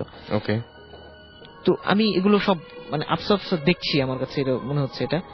তো হঠাৎ করে হচ্ছে যে এর মাঝখান থেকে একজন, সে হচ্ছে যে মিম্বর যেখানে থাকে মাঝখানটায় মসজিদের, তো ওই মিম্বরের দিকটা সে মানে চলে আসছিল। তো বাকিরা যারা ছিল ওরা একটু হাতে ইশারা করে ডাকছিল যে ওদিকে যাওয়া যাবে না, ইশারায় এদিকে চলে আসো। তো সে হচ্ছে আবার ও রিটার্ন করে এই 7-8 জনের সাথে সে জয়েন্ট করলো। তো ঠিক ওই মুহূর্তে মানে এমন একটা বিকট একটা আওয়াজ হলো যে আমার কাছে মনে হচ্ছিল যে এটা মানে পুরো ওয়ার্ল্ড ওয়াইড এটা হচ্ছে এরকম আওয়াজটা হলো, বিশাল একটা আওয়াজ। তো আমার যেটা মানে মনে হলো যে পুরো পৃথিবীটা কেঁপে উঠলো, এরকম একটা পুরো পৃথিবীটা জুড়ে চিৎকারটা শোনা গিয়েছে, এরকম একটা কিছু। আচ্ছা, চিৎকারটা কেমন ছিল? মানে মানুষের প্রচন্ড, হ্যাঁ মানে সমস্যার একটা চিৎকার, খুবই মানে বিকট। আচ্ছা, হ্যাঁ এখনো আমার এই চিৎকারটা মানে আমি অনুভব করি, শুনতে পারি, এরকম টাইপের মনে হয়। তো তখন যেটা হয় যে আমার তখন মনে হচ্ছিল যে এটা যদি হচ্ছে স্বপ্নই হতো বা এই টাইপের কিছু হতো তাহলে তো শুধু আমি একাই শুনতে পেতাম। আমার আশেপাশের যে বন্ধুরা ছিল তারাও সাথে সাথে হচ্ছে উঠে পড়লো, উঠে হচ্ছে বলতেছে কে কি স্বপ্ন দেখছে, হতে পারে স্বপ্নে থেকে হয়তো বা এত জোরে চিৎকার হতেই পারে, সেটা কে বলতেছে না আমি তো কিছু দেখি নাই, বা হচ্ছে আমি তো স্বপ্নে কিছু দেখতেছিলাম না, এই সেই আনতেন, কিন্তু চিৎকারটা এত জোরে কিভাবে হলো? তখন একজন হচ্ছে সে মানে বাইরে দৌড় দিয়ে চলে গেল যে কোনো প্রাণী আসলো কিনা যে একটা চিৎকার দিল। তো বাইরে গিয়ে সে মোটামুটি উকি ঝুঁকি দিল, বাট কিছুই দেখলো না সে। তো পরবর্তীতে যেটা হয় যে আবার আমরা সেই রাতটা হচ্ছে আমি কেমন স্তব্ধের মতো হয়ে গেলাম, যে আমার একটা জিনিস মনে হচ্ছে যেটা যদি শুধু আমিই দেখতাম তাহলে ওরা কেন ওইগুলো শুনবে। মানে আপনি যদি শুধুমাত্র ওই চিৎকারের শব্দে ঘুম ভেঙে যেত আপনার, তাহলে হয়তো এত ভয় পাওয়ার বা এত চিন্তা করার কোনো কারণ ছিল না। কিন্তু যেটা আপনি সামনে দেখতে পাচ্ছেন এবং যেটা আপনার সামনে ঘটলো, মানে কিছুটা হচ্ছে নর্মাল হওয়ার ব্যাপার আছে বা কিছুটা প্যারানর্মাল। হ্যাঁ, মানে আপনি এইটুকু তো নিশ্চিত যে আপনি ওই সময় জেগেছিলেন, রাইট? হ্যাঁ জেগেছিলাম, এখন স্পষ্ট হচ্ছে আমার মনে আছে এখনো, মানে এটা আমার লাইফে এটা মনে হয় যে আর মনে হবে, সবসময় মনে হচ্ছে একদম জীবন্ত ছিল জিনিসগুলো। রাইট, হ্যাঁ একদম। মানে এরকম হয় না যে জিনিসটা স্বপ্ন দেখে জেগে উঠছেন এরকম মনে হয় না? কারণ আমি যেটাই বললাম যে এটা যদি হতো যে আদার্স যারা ছিল আমার ফ্রেন্ডরা ওরা যদি না শুনতো সেক্ষেত্রে আমি বিশ্বাস করতে পারতাম যে এটা আমি স্বপ্ন দেখেছি। বাট ওরা যখন হচ্ছে বললো যে কিসের চিৎকার, তখন আমার আর মানে বোঝার বাকি রইল না। এরপর হচ্ছে মসজিদে এটা হতেই পারে, এরকম অনেক সময় এরকম আসে যে জিন নামাজ পড়তে আসে বা এটা হয়। তো পরবর্তীতে যেটা হয় যে মানে ঘুম থেকে আমার উঠার পরের দিন থেকেই যেটা হয় যে আমার কেন জানি মনে হচ্ছিল যে আমি মানে দুনিয়াতে নাই। একটা আছে না অনেক সময় মাথা ধরে যায় অনেকটা সাউন্ডের মধ্যে থাকলে, এরকম হয় যে আমি দুনিয়াতে নাই, কি করছি সেটা বোঝা যায় না, বোঝা যায় না। তো যেটা হয় যে ঠিক ওই রকম মনে হচ্ছিল, এবং আমার প্রতিটা স্টেপ যখন আমি দিচ্ছিলাম এগোচ্ছিলাম আমার কাছে মনে হচ্ছিল যে আমি বাঁচবো না। আচ্ছা, হ্যাঁ ইভেন আমি যখনই ঘুমাতে যেতাম তখন ঘুমাতে যাওয়ার আগে হচ্ছে আমি মানে দোয়া দুরুদ যা পারি আর কি ওগুলো পড়তাম। আমার কাছে মনে হতো যে এটাই হচ্ছে আমার শেষ রাত। আচ্ছা, ইভেন এমনও মনে হতো যে আমি সকালে ঘুম থেকে উঠেছি এদিক সেদিক তাকাতাম যে মানে আসলেই কি হচ্ছে, আমি ইয়ে করছি কিনা, মানে জীবিত কিনা, এইরকম একটা কিছু হচ্ছে মনে হতো। হ্যাঁ, তো যেটা হয় যে আমার একটা হঠাৎ করে হচ্ছে একটা মানে মনে চলে আসলো যে অনেক সময় হয় কি যে শুনতাম মুরব্বীরা বলে যে মৃত্যুর 40 দিন আগে নাকি একটা যে মারা যাবে সে, আপনি তো অনেক দূর ভেবে ফেলেছিলেন। সেটাই যেটা বললাম যে তো হচ্ছে যে আমি মানে এটাই একটু ইয়ে করার জন্য আমি এখন মনে আছে ওই ক্যালেন্ডারে হচ্ছে আমি সেদিন থেকে দাগ কেটে রাখতাম। আচ্ছা, যে দেখি কি হয়। তো মোর দেন হচ্ছে 55-57 এরকম একটা ডে হবে যে আমার আমি দাগ কেটে রেখেছি যে আমার সবসময় এরকম মনে হতো যে হচ্ছে মারা যাবো। তো এরপর থেকে হচ্ছে আর এটা হয় না। তো পরবর্তীতে হচ্ছে আমি রিসেন্ট যে কোনো কারণে হোক একজনের সাথে কথা বলি, আমি হুজুরের সাথে যে এরকম হয়েছিল আমার লাইফে। তো সে হুজুর তখন বলল যে এটা মানে আমার যেমন হচ্ছে যে সে বললো যে এটা একটা ভালো টাইপের জিন ছিল, যে সে একটা আসর টাইপের করেছে আর কি আপনার উপর, মানে কোনো ধরনের কোনো ঝামেলা নাই, যেহেতু হচ্ছে এটা হয়েছিল। তবে এরপরে হচ্ছে আর তেমন ইয়ে হয়নি। তবে আমার সবচেয়ে হচ্ছে যেটা যে আমি নিজ চোখে একদম দেখেছিলাম জীবন্ত। এছাড়াও হচ্ছে কোরবানির ঈদে একটা ছোটখাটো ঘটনা হয়, ছোট্ট ঘটনা। আমাদের এখন যে বাসাটাতে আমরা উঠেছি 2-3 মাস হয়, একটা কলোনির মধ্যে, এটা জুটমিল রূপগঞ্জে এবং হোম ডিস্ট্রিক্ট নারায়ণগঞ্জে। তো আমরা এই কলোনি থেকেই এক বাসা থেকে আরেক বাসায় হচ্ছে আমরা জাস্ট উঠেছি আর কি। তো এখন যেখানে উঠেছি সেখানে 3 তলা। তো এইবার এই কোরবানির ঈদে যেটা হয় যে আমি রাত 1টার দিকে টিভি দেখে ঈদের অনুষ্ঠান দেখে হচ্ছে আমি শুয়েছি, আমার ছোট ভাই আছে একসাথে শুই, তো ও আগেই ঘুমিয়ে গেছে। তো আমি এত রাত পর্যন্ত অনেক সময় দেখা যায় অফিস থেকেও হচ্ছে আমি নর্মালি 2টা-3টার দিকে হচ্ছে আমার ঘুম শুরু হয় আর কি, শুতে যাই। তো তখন টিভি দেখে চিন্তা করলাম শুয়ে পড়ি, তো শুলাম, বাট হচ্ছে যে ঘুম ধরছিল না। তো আমি তখন হচ্ছে আমার মোবাইল আছে, তো মোবাইল হচ্ছে আমি গেমস খেলছিলাম। তো আমাদের যে রুমটা, আমি আমার ছোট ভাই যেখানে থাকি, সেটা হচ্ছে যে দক্ষিণ দিকে আমাদের রুম, একদম পেছনের দিকেই উত্তর দিকে হচ্ছে আব্বা মা থাকে, আর হচ্ছে পশ্চিম দিক হচ্ছে আমার রুমের সাথেই আছে আমাদের বারান্দাটা। তো আমি গেমস খেলছি, অনেকক্ষণ ধরেই খেলছি আর কি। তো হঠাৎ আমার রুমের দরজাটা হচ্ছে আবার চাপানো, লাগানো না চাপানো আর কি। তো হঠাৎ হচ্ছে যে এরকম সময় শুনছি যে হচ্ছে একদম মানে পায়ের আওয়াজ, মানে হিল পরে হাত ঠেলে যেরকম আওয়াজ হয় এইরকম একটা আওয়াজ মানে আমার রুমের দিকে আসছে, এবং এসে সাথে সাথে হচ্ছে দরজাটা খুলে ফেললো। দরজা খোলার তো একটা আওয়াজ হয়, তো দরজাটা খুলে ফেললো। তো ওই মুহূর্তে আমি একটু, যে আম্মা হয়তো ঘুম থেকে উঠছে, এখন যদি দেখে আমি গেমস খেলছি তাহলে ধমক টমক দেবে। তা আমি ঘুমের ভান ধরে হচ্ছে একটু আটো হয়ে শুলাম। তো এর মাঝখানে হঠাৎ করে হচ্ছে শেষ, শব্দ শেষ, দরজা খোলা এই পর্যন্তই। তো হঠাৎ করে যেটা আমার কাছে একটু আনইজি লাগলো আর কি, যেটা হচ্ছে যে যেটা বললাম যে আমার পিছনের রুমটাই হচ্ছে আমার আব্বা আম্মা থাকে ওখানে। তো ওর ডান আর হচ্ছে পশ্চিম দিকে হচ্ছে আমাদের বারান্দা। তো আমার যেই পায়ের আওয়াজটা যেটাকে আমি বলছি, সেটা হচ্ছে যে ওনাদের রুমের দিকে না গিয়ে সেটা হচ্ছে বারান্দার দিকে গেল, আপনার বারান্দার দিকে গেল। ওকে, বারান্দার দিকে গেল, এবং সেটা হচ্ছে জাস্ট 3টা আওয়াজ হলো, ঠক ঠক ঠক, হিল জুতা পরার যে আওয়াজটা। তো এতটুকু পর্যন্তই। তখন হচ্ছে আমার ভিতরে কেন জানি একটা শিউরে উঠলো যে আমার তো হচ্ছে হিল জুতা পছন্দ করেন না উনি, পরেন না সেটা, কিন্তু সেটা হিল জুতার আওয়াজ কেন হলো। এরপরে কি হয়েছিল?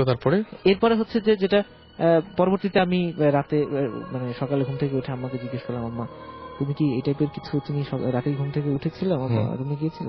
বললো যে না, আমি যাইনি। এটা হচ্ছে যে ওই বিল্ডিংটার যে বললাম। কিন্তু আপনি তো যে দরজা কি খোলা ছিল, আসলে দরজা, হ্যাঁ দরজাটা আমি খোলা পেয়েছি, সেটাই হচ্ছে বেস্ট পার্ট। আমি সেটাই বলছি, সেটা আমি মনে করে দিতে যাচ্ছি যে আপনি যখন বারান্দায় দিয়ে গেলেন এবং সকালবেলা যখন আপনি যখন ফলো করেছিলেন ব্যাপারটা, তারপরে দেখেছিলেন যে দরজাটা খোলা, কিন্তু দরজাটা খোলার মতো কেউ ছিল না। That was the best part না, সেটা মিস করে গেছিলেন। হ্যাঁ, হিলের সাউন্ড পেয়েছেন তিনি, এবং হঠাৎ করে এরকম সাউন্ড পেয়েছেন, এবং মনে হচ্ছে যে কেউ যেন হেঁটে চলে গেল, এবং তিনি যখন পরে চেক করতে যান তখন দেখেন যে হ্যাঁ সবই ঠিক আছে, সবাই ঘুমাচ্ছে, কিন্তু বন্ধ দরজাটা খুলে গেছে। এটা ছিল ঘটনা। আচ্ছা, যাই হোক, আমাদের সাথে আরেকজন মানুষ এসে যোগ দিয়েছেন, তার নাম হচ্ছে জিবরান ভাই। এবং সবচেয়ে মজার ব্যাপার হচ্ছে যে জিবরান ভাই, আমি একটা প্রবলেমে পড়েছি। প্রবলেমটা হচ্ছে এইরকম যে আপনি যে পুরস্কার ঘোষণা করেছিলেন, গতদিন একজন এরকম পুরস্কারের জন্য আমাকে আমরা বললাম যে ইমেল করতে, আজকে সেই ভুল কিন্তু করব না।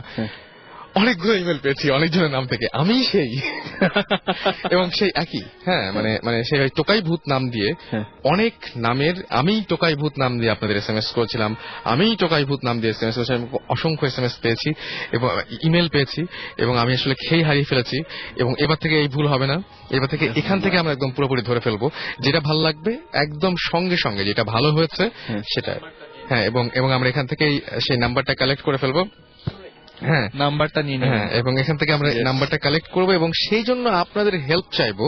সেটা হচ্ছে জিবরান ভাই যেহেতু এখানে উপস্থিত অলরেডি, তো আপনারা আপনাদের নামগুলো পাঠাতে শুরু করুন এখন দ্রুত, যদিও অনেক লেট করে ফেলেছি, এবং জিবরান ভাই যেভাবে কষ্ট করে এসেছেন সেই জন্য সবাই ইনজার্ড, পড়ে আছে। আমি আমার পায়ের অবস্থা শেষ, শুটিং করে সকাল 8টা থেকে শুটিং শুরু করছি, পরের দিন ভোর 6টার সময় যে শেষ হয়েছে। পায়ের উপর দাঁড়াচ্ছিলাম, একবারও বসি নাই, কিছু না। বাট থ্যাঙ্কস আসার জন্য। তারপর 9 তলা ক্লাইম্ব করা, thank you. You are most welcome. But আমি চেষ্টা করবো যে এরপর থেকে যেন এরকম ঝামেলা না হয়। আচ্ছা ফাইন, আপনারা নাম পাঠাতে পারেন আপনাদের সেই ভয়াবহ নামগুলো, এবং নামগুলো আসতে শুরু করছে অলরেডি। জীবন ভাই আপনাদের নামের দিকে চোখ রাখছেন, এবং যে নামটা হবে সেই নামটা জীবন ভাই আপনি কালেক্ট করে রেখে আমাকে সো আপনার যেটা করতে হবে সেটা হচ্ছে যে শাউট লিখতে হবে, SHOUT শাউট, স্পেস আপনার নাম, স্পেস আপনার মেসেজ, পাঠিয়ে দিতে হবে 9840 নাম্বারে।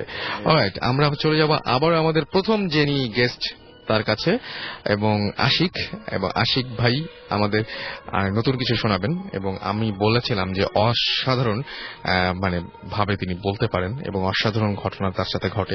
জীবন ভাই মানে খুবই উইয়ার্ড কিছু ঘটনা এবং খুবই অদ্ভুত কিছু এক্সপেরিয়েন্সের সম্মুখীন হয়েছেন আশিক। এবং আমরা জীবন ভাইয়ের সাথে পরে আমি আশিকের একটা মানে এই শো শেষ করেই আমরা দুজনকে মিট করিয়ে দেব, এবং নেক্সট উইকে জানাবো যে জীবন ভাই আশিকের সাথে কথা বলে কি বলেছিলেন আপনাদের। So stay tune.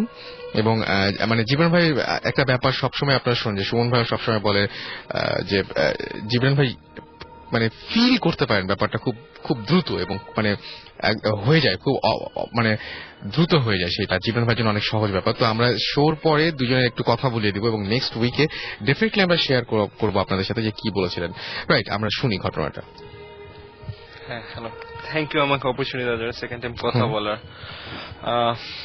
এর আগে আমি ডিসকাস করেছিলাম আমার কিছু পার্সোনাল এক্সপিরিয়েন্স নিয়ে। এখন রাসেল ভাই বললো যে আরো কিছু যদি থাকে ইন্টারেস্টিং, সো আরো কিছু ইন্টারেস্টিং যেটা ছিলাম ওনাকে বললাম পরে অফ ইয়ারে যে আমার কিছু ফ্যামিলির লোকজন যেসব ফেস করেছে, সো উনি বললো যেগুলো শেয়ার করা যায়। সো সেটা আমি শেয়ার করছি, ছোটখাটো দুই একটা ঘটনা।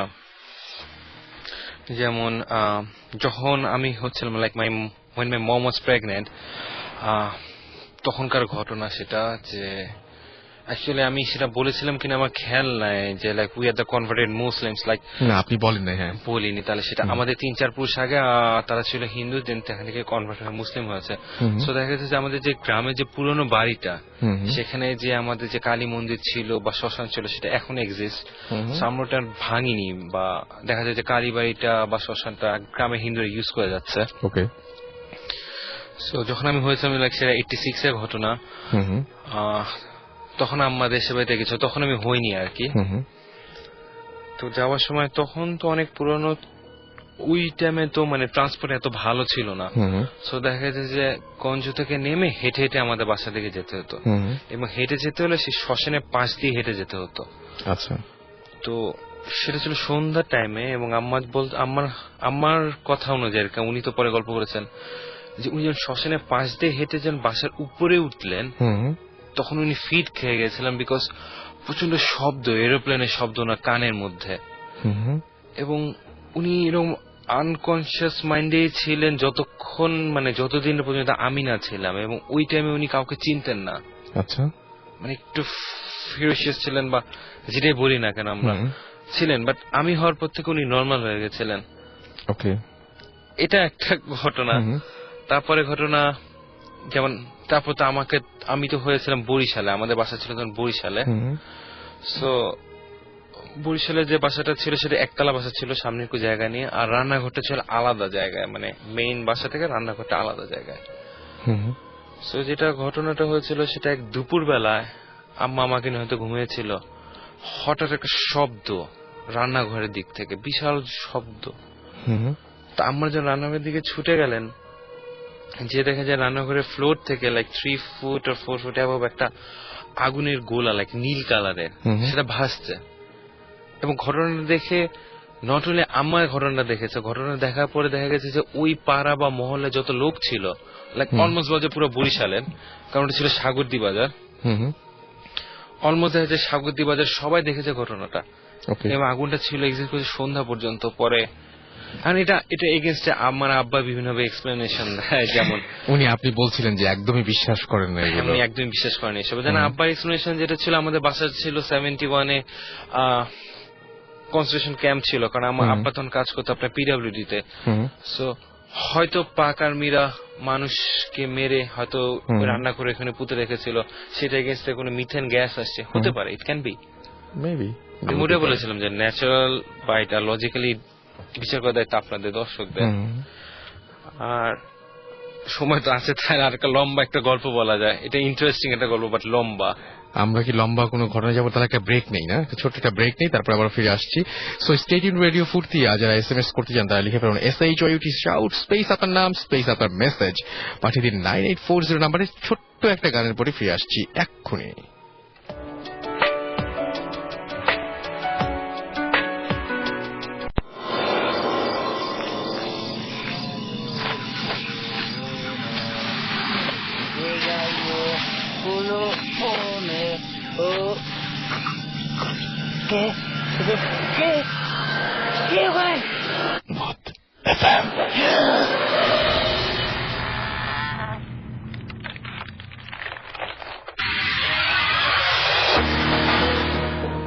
রাইট, শুনছেন সবসময় রেডিও ফুর্তি, চলছে ভূত FM। আর এত রাত্রে যদি প্রশ্ন করেন যে কে ওখানে, তাহলে উত্তর আসবে একটাই, ভূত FM। সো আপনারা SMS পাঠাচ্ছেন, থ্যাংক ইউ, এবং SMS পাঠাচ্ছেন এবং এত রাত পর্যন্ত আমাদের সঙ্গে রয়েছেন, সেই জন্য অনেক অনেক ধন্যবাদ।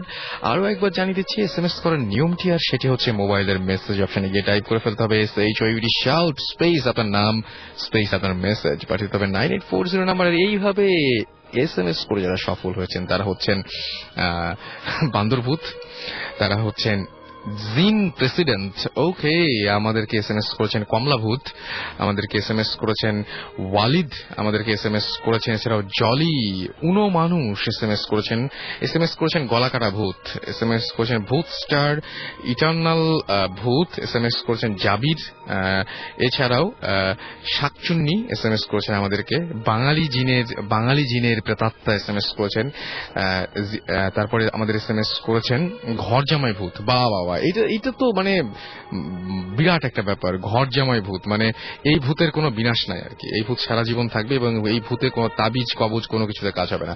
এনিওয়েজ, আমরা আরো একটা ঘটনায় চলে যাব এবং এই মুহূর্তে আমরা আবারও যাব আমাদের প্রথম যিনি আমাদের আশিক আমাদের সাথে ঘটনা শেয়ার করেছিলেন, আশিকের কাছে আবারও যাচ্ছি। হ্যাঁ আশিক, শুনি আপনার সেই ভয়ঙ্কর ঘটনাটা। হ্যাঁ, এটা মোস্ট প্রবাবলি আমার লাস্ট ঘটনা, কারণ আমাদের সময় নেই, আমাদের আরেকটা গেস্ট আছেন, আমি শর্টকাটে ছাড়ছি। সেটা ঘটনা যেটা ঘটেছিল সেটা আমি আগে বলছিলাম, আমরা খিলগাঁয়ে থাকতাম। খিলগাঁয়ের আগে যেখানে থাকতাম আমরা, সেটা হচ্ছে রাজারবাগ অফিসার্স কোয়ার্টার ছিল। তখন আমি পড়ি ক্লাস 1 কি 2-তে, 1-এ পড়ি মোস্ট প্রবাবলি। ঘটনাটা আমার আবছা আবছা খেয়াল আছে, তারপরে বাসার লোকজনের কাছে যা শুনছি সেটা অনুযায়ী আমি বলছি। সো তখন আব্বা পোস্টিং ছিল ঢাকার বাইরে, তো দেখা গেছে যে আমরা ঢাকায় থাকতাম, আব্বা ঢাকা বাইরে থাকতো। সো আমরা ইউজুয়ালি 5 ভাই বোন, আমরা এই ছিল থাকতাম। তো আমার যত খেয়াল আছে, তখন যখন আমি ক্লাস 1-এ পড়ি, তখন বিটিভিতে একটা সিরিয়াল দেখাতো ওশেন। সো আমরা খুব আগ্রহ নিয়ে দেখতাম রাত 9টার দিকে ওশেন, আমার খেয়াল আছে। সো আমরা সবাই মিলে ওশেন দেখছি। তো আমাদের বাসার ড্যামেশারে যেটা ছিল যে বেডরুমের সাথে লাগানো ডাইনিং স্পেস, লম্বা ডাইনিং স্পেস, আর ডাইনিং স্পেসে ওই পাশে হচ্ছে আপনার মানে সোজাসুজি গেলেই কিচেন। তো তখন একটা কাজের বুয়া ছিল, ঠিক না, কাজের মেয়ে, কত বয়স হবে আপনার, 13-14 বছর। আচ্ছা, তার নাম ছিল মিনু। তো দেখা গেছে যে মিনু, আমরা সবাই ওশেন দেখছি, আর মিনু জানলার পাশে বসেছিল সারা টাইম। যখন আমরা সিরিয়াল দেখছিলাম, মিনু জানলার পাশে বসেছিল। সে কি কারণে হাতে নেল পালিশ লিপস্টিক দিয়ে সব সাজুগুজু করে বসেছিল। সো যখন ওশেন দেখা শেষ, তখন আম্মা যে মিনুকে মিনু ধমক দিয়ে বলে, বসে আছিস কেন, টেবিলে ভাত দে। তো মিনু কেমন করে জানি আম্মার দিকে তাকালো একটু অবাক হয়ে, এরকম করে না বলে নেই। সে ওই জানলার পাশ থেকে উঠে সে আমাদের ডাইনিং স্পেস, লম্বা ডাইনিং স্পেস, লম্বা ডাইনিং স্পেস দিয়ে হাঁটতে হাঁটতে হাফ এসে পড়ে গেল ফিট। আচ্ছা, আম্মা তো তখন একা মানুষ, আম্মা তো ভয়টা পেয়ে গেল। আম্মা ভয়টা পেয়ে যে পাশে লোকজনকে ডাকলো, পাশে লোকজন আসার পরে বললো কি যে মৃগী ধরেছে না কি বললো, যে চামড়ার জুতা শুকালে ঠিক হবে না, ঠিক হবে। তো দেখা গেলো তার নাকের সামনে যখন চামড়ার জুতা দাঁড়ালো, সে ছটফট করছে। তো দেখা গেল যে তখন আমাদের যে কোয়ার্টারে যে পাম্প ড্রাইভার ছিল, ওনার নাম ভুলে গেছি আমি, ওই ভদ্রলোক একটু সব তাবিজ টুবিজ সব করতেন। তো ওই ভদ্রলোক আসলেন, আমাদের ওই রাজাবাগ পুলিশ লাইনের মসজিদের ইমাম সাহেব আসলেন। ইমাম সাহেব এসে নিয়ে ওরা আরো কিসব করলেন, আমি তো অত খেয়াল নেই, আমি ছোট ছিলাম।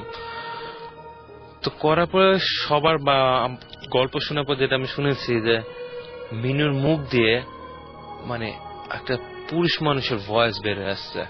আচ্ছা, পুরুষ মানুষের ভয়েস এসে যেটা বলেছে যে, কারণ আমাদের কিচেনের পাশে ছিল একটা আম গাছ, সে পুরুষ মানুষ বলছে যে আমরা ওই আম গাছে থাকি, আমরা 7 ভাই 1 বোন এই টাইপের কিছু, আমরা ওই আম গাছে থাকি, এই মেয়ে সেজে গুজে বসেছিল কেন, আমি একে ছাড়বো না। আচ্ছা, তাহলে পজেসড হয়েছিল আপনি বলতে চাচ্ছেন? Something like this. ওকে, পরে ওই হুজুর বা ওনারা কিছু একটা করে নিয়ে বসে ছেড়ে দে, তো ছেড়ে দে বলবে ছেড়ে দিবে। এখন যে ছেড়ে দিবে তার প্রমাণটা কি করবে? সে ছেড়ে দেওয়ার প্রমাণটা যেটা বললো যে তখন আমাদের বাসায় একটা পিতলের কলসি ছিল, আমরা পানি রাখতাম। আচ্ছা, আপনি জানেন না কিনা, পিতলের কলসি কিন্তু অনেক ওয়েট হয় যখন সেটা পানি রাখা হয়। সো আমরা যারা একটা ফুল গ্রোন আপ ম্যান, তারা হয়তো এক পিতলের কলসি তুলতে কষ্ট হয়ে যাবে। ওই মেয়েটা বয়স ছিল 13 থেকে 14 বছর, একটা ছোটখাটো মেয়ে। সে মেয়ে সে পিতলের কলসিটা দাঁত দিয়ে কামড় দিয়ে সে জাস্ট খালি কিচেন মানে ওই ডাইনিং এক সাইড থেকে আরেক সাইডে দূরে চলে গিয়ে ফিট হয়ে পড়ে গেছে। ইম্পসিবল একটা ঘটনা। এটা আপনারা সবাই মানে সবাই দেখেছে, এক্সপেরিয়েন্স করেছেন। এটা ইম্পসিবল একটা ঘটনা। হ্যাঁ, অনেক অনেক। কত ফিট হবে আপনার? লাইক 10 ফিট হবে অ্যাট লিস্ট। সে দূরে চলে গেছে, ডিসটেন্সটা এরকম হবে। সে দূরে চলে গেছে, সে এক দাঁত দিয়ে কামড় দিয়ে নেয়। সো তারপর সে ঠিক হয়ে গেছে, কিন্তু কথা বলে না, ঝিম মেনে বসে আছে। তো আম্মা তো খুব ভয়টা পেয়ে গেল। তো পরদিন সকালেই তাকে আমরা পাঠিয়ে দিব দেশের বাড়িতে, কিন্তু রাতটা তো কাটাতে হবে। রাইট। তো রাতটা কাটানো হলে কি করা যায়, ওই মেয়েটাকে আর একটা রুমে দরজা বন্ধ করে রাখা হলো, যে ভোরবেলা হলে ড্রাইভারকে তাকে দেশের বাড়িতে পাঠিয়ে দেওয়া হবে। আর ওই রাতটা তো আমরা সবাই ভয় পাচ্ছি, কারণ আমরা ভাই বোন সবাই ছোট, আমার বড় বোন তখন ছোট, আম্মা। তো আমরা যেটা করলাম, বেডরুমে আমরা সব ভাই বোন ফ্লোরিং করলাম, আম্মা। আর রাতটা কাটানোর জন্য আমার এক মানে 2 সম্পর্কে কাজিনই বলা যায়, আর একজন উনি এসে আমাদের বাসায় সঙ্গ দিলেন যে রাতটা আমাদের সাথে কাটাবেন। মজার বিষয়টা এই জায়গাটা সবচেয়ে ফানি থিং, আমরা কিন্তু যখন ঘুমালাম, পরদিন সকালবেলা আমরা উঠে আমরা কিন্তু আর বের হতে পারছি না আমাদের রুম থেকে। কেন? কারণ আমাদের যে বেডরুমে যে দরজা ছিল, সেই দরজার সিটকানি বাইরে দিয়েও দেওয়া যেত। আচ্ছা, আমরা কিন্তু ঘরের ভিতরে সিটকানি দিয়েছিলাম। পরে যখন সকালবেলা ঘুম থেকে উঠে দরজার সিটকানি খুলতে যাব, যে দেখি দরজার সিটকানি বাইরে থেকে দেওয়া। আচ্ছা, এই সিটকানিটা কে দিল? পুরো ফ্ল্যাট তো লক ছিল, আমরা সবাই বেডরুমে দরজা লক করে আছি, আর ওই মেয়েটাকে আর একটা ঘরে দরজা লক করে রেখে দিয়ে রাখছি একদম তালা দিয়ে। কিছু সিটকানি বাইরে থেকে। বাসার অন্য কেউ কি দিতে পারে না? মানে বাসায় যারা আরো যারা ছিল? পসিবল না, পসিবল না, কোনোভাবেই পসিবল। মানে জাস্ট রুম দুটো? রুম তো 3-4টা ছিল, কিন্তু মানে বেডরুমে ছিলাম আমরা সবাই। আচ্ছা, একটা রুমে সবাই, আর একটা রুমে ও, আর একটা রুমে মেয়েটাকে সবাই তো ভয় পাচ্ছি। বুঝতে পারছি। তাহলে চিৎকারটা দিল কে? এটা একটা বিরাট প্রশ্ন। পরে যেটা হলো যে আমরা জানলা দিয়ে চিল্লাচিল্লি করে পাশের ফ্ল্যাটের লোকজন থেকে চিল্লাচিল্লি করলাম, পাশের ফ্ল্যাটের লোকজন মেইন গেট ভেঙে ওরা ঢুকলো, ঢুকে নিয়ে আমাদের বেডরুমের সিটকানি বাইরে থেকে খুলে দিলে, দেন আমরা বের হলাম। দেন আমরা এতটা ভয় পেয়েছিলাম, তো ওই দিনই ওই টাইমে আমাদের ড্রাইভারকে দিয়ে, ড্রাইভার গাড়ি ড্রাইভ করে দিয়ে ওই মেয়েটাকে বাসায় রেখে আসলো দেশের বাড়িতে নওগাঁয়। মানে আপনারা আর এই হ্যাসেলটা রাখতে পারেন নাই। হ্যাঁ, এটা আসলে অনেক ভয়াবহ একটা ঘটনা। সো আমার যেটা মনে হয় যে আমরা আবারও SMS এ ফিরে যাই একটু, এবং তারপরে আমরা ছোট্ট কিছু ঘটনা দিয়ে শেষ করে ফেলবো। আর থ্যাঙ্কস আপনার অনেক অনেক অনেক অনেক ভালো ভালো কিছু ঘটনা উপহার দেওয়ার জন্য। এবং আপনি আবার তো ইউকেতে চলে যাচ্ছেন, রাইট? আমি জুনের লাস্টের দিকে। হ্যাঁ, জুনের লাস্টের দিকে। তার আগে আমরা আবারও যদি আপনাকে পাই তাহলে আমরা খুবই খুশি হব। ওকে, সো আমার মনে হয় যে নেক্সট টাইম আবারও যদি আপনি আসতে চান, হ্যাঁ, you are always welcome. And আমার মনে হয় যে যেরকম SMS পাচ্ছি এবং যারা বলছেন SMS এ, হ্যাঁ, দে আর লাভিং ইউর স্টোরি। সো আমার যেটা মনে হয় যে আপনার আবারও আসা উচিত, অ্যাটলিস্ট সবাইকে হ্যাপি করার জন্য আরো একবার। আমরা SMS পাচ্ছি, SMS করছেন আমাদেরকে, ভূত ইজ কিং। আচ্ছা, ভূত is king and he is not terrorist, right? ফুর্তি ভূত ইজ কামিং। ওকে, ভূত বাবা। এছাড়াও আমাদেরকে SMS করেছেন এনিমির আত্মা। এছাড়াও আমাদেরকে SMS করেছেন জগাই ভূত। এছাড়াও SMS করেছেন ক্লিন শেভড ভূত। আচ্ছা, অন্যরকম ভূত আমাদের SMS করেছেন। এছাড়া আমাদের SMS করেছেন ইমরান। আচ্ছা, ইমরান তিনি অবশ্য এরকম ভাবে মানে এরকম ভয়ঙ্কর কোন নাম নিয়ে SMS করেননি। যাই হোক, আমরা দুটো নাম পেয়েছি। অ্যান্ড জিবরান ভাই Which one you like? একটা হচ্ছে মুরব্বী ভূত, না দিলে বকা টকা দিতে হবে। আর কে? আর একটা হচ্ছে ঘর জামাই ভূত। আচ্ছা, আমরা একটা কাজ করছি, আমরা দাদা ভূত পাইছি, নানা নানি, তারপর ভাই ভাবি ছেলে, ভূতের নাতি, ঘর জামাই, ফ্যামিলি না। তাহলে আমরা কি আপনাকে মনে হচ্ছে ঘর জামাই, ওনাকে ঘর জামাইকে দেখলে পুরো ফ্যামিলিকে দিতে হবে, সো দাদা নানা সবাইকে রাখতে হবে, তাহলে আমরা যাচ্ছি মুরব্বী ভূতে। কোনো ফ্যামিলি রিলেশন, তাহলে ঠিক আছে। ওকে, তাহলে মুরব্বী ভূত আজকের উইনার, এবং আমার কাছে তার নাম্বার আছে এবং সেই নাম্বারটা আমরা রেখে দিচ্ছি, এবং আজকে আর আপনাকে কোনো ইমেল টিমেল করতে হবে না, কে মুরব্বী ভূত আমরা জানি। অলরাইট জীবন ভাই, ইয়েস, সো আমরা এখন কি করব? আচ্ছা, অনেস্টলি স্পিকিং আমার কোনো স্টোরি নাই, আর আমার কদিন আমি এত ব্যস্ত ছিলাম শুটিং নিয়ে, বাসায় ছিলাম না। ওকে ফাইন, তাহলে আমরা কি করবো? আমরা কি শেষ করে ফেলবো? I've got a friend here. Okay, why don't you introduce yourself? Hello everyone, my name is Shihab. আমি শিহাব বলছি। আমি একজন medical student, so I'm not gonna say আমি কোন মেডিকেল কলেজের, বাট আমি একজন মেডিকেল স্টুডেন্ট। উনি বলবেন না, কিন্তু আপনাদের ভয়েস শুনে বুঝে নিতে হবে উনি কোন মেডিকেল কলেজের। ওকে, সো মেডিকেল স্টুডেন্ট যারা রয়েছেন মেডিকেলের, আমার ভাই হচ্ছেন ওয়ান অফ দেম, অ্যান্ড সবসময় শুনতাম তার কাছে এবং তার বন্ধু বান্ধব সবার কাছে যে অনেক অনেক অনেক ঘটনা তাদের থাকে, মানে অনেক অনেক কিছু নাকি দেখে, এই রুম থেকে বাথরুমে যাওয়ার সময় অনেক কিছু দেখে ফেলে। হ্যাঁ, সো এরকম অনেক ধরনের এক্সপেরিয়েন্স নিশ্চয়ই আপনারও আছে। অ্যাকচুয়ালি মানে ফার্স্ট ইয়ার মেডিকেল স্টুডেন্ট হিসেবে তো আমরা মানে we have to deal with bones, মানুষের মরা হাড্ডি নিয়ে অনেক ডিল করি। আমি এখানে ঢোকার আগে জিবরান ভাইকে বলছিলাম যে মানুষের বোনসটা কিভাবে করে কালেক্ট করে, কারণ I had the opportunity to C how it is made. অনেক মেডিকেল স্টুডেন্টই দেখেন, so but I am not going to go on যে একটা মেডিকেল স্টুডেন্টের মানে ভূতের কাছে কি এফেক্ট বা ওরকম কিছু না। আমি আপনাদেরকে আজকে একটা আম গোনা সে স্মল স্টোরি যেটা হয়েছিল আমার সাথে। This was back in 2007 December মাসে। 2007 ডিসেম্বর মাসে আমার one of my best friend he died. তো আফটার দ্যাট আমার কিছু ফ্রেন্ডস এন্ড এভরিথিং আমাকে অনেক টাইম দিত। আচ্ছা, তো একদিন আমি আমার একটা ফ্রেন্ডের বাসার ছাদে, আমি, আমার মামা and two of my friends we were standing. তো বিশাল বড় ছাদ, আসলে অ্যাপার্টমেন্ট বাড়ি, তো মানে গুলশানে তো 1-2 বিঘার জায়গা থাকে, ওটার উপরে apartment building, so you can imagine অনেক বড় ছাদ।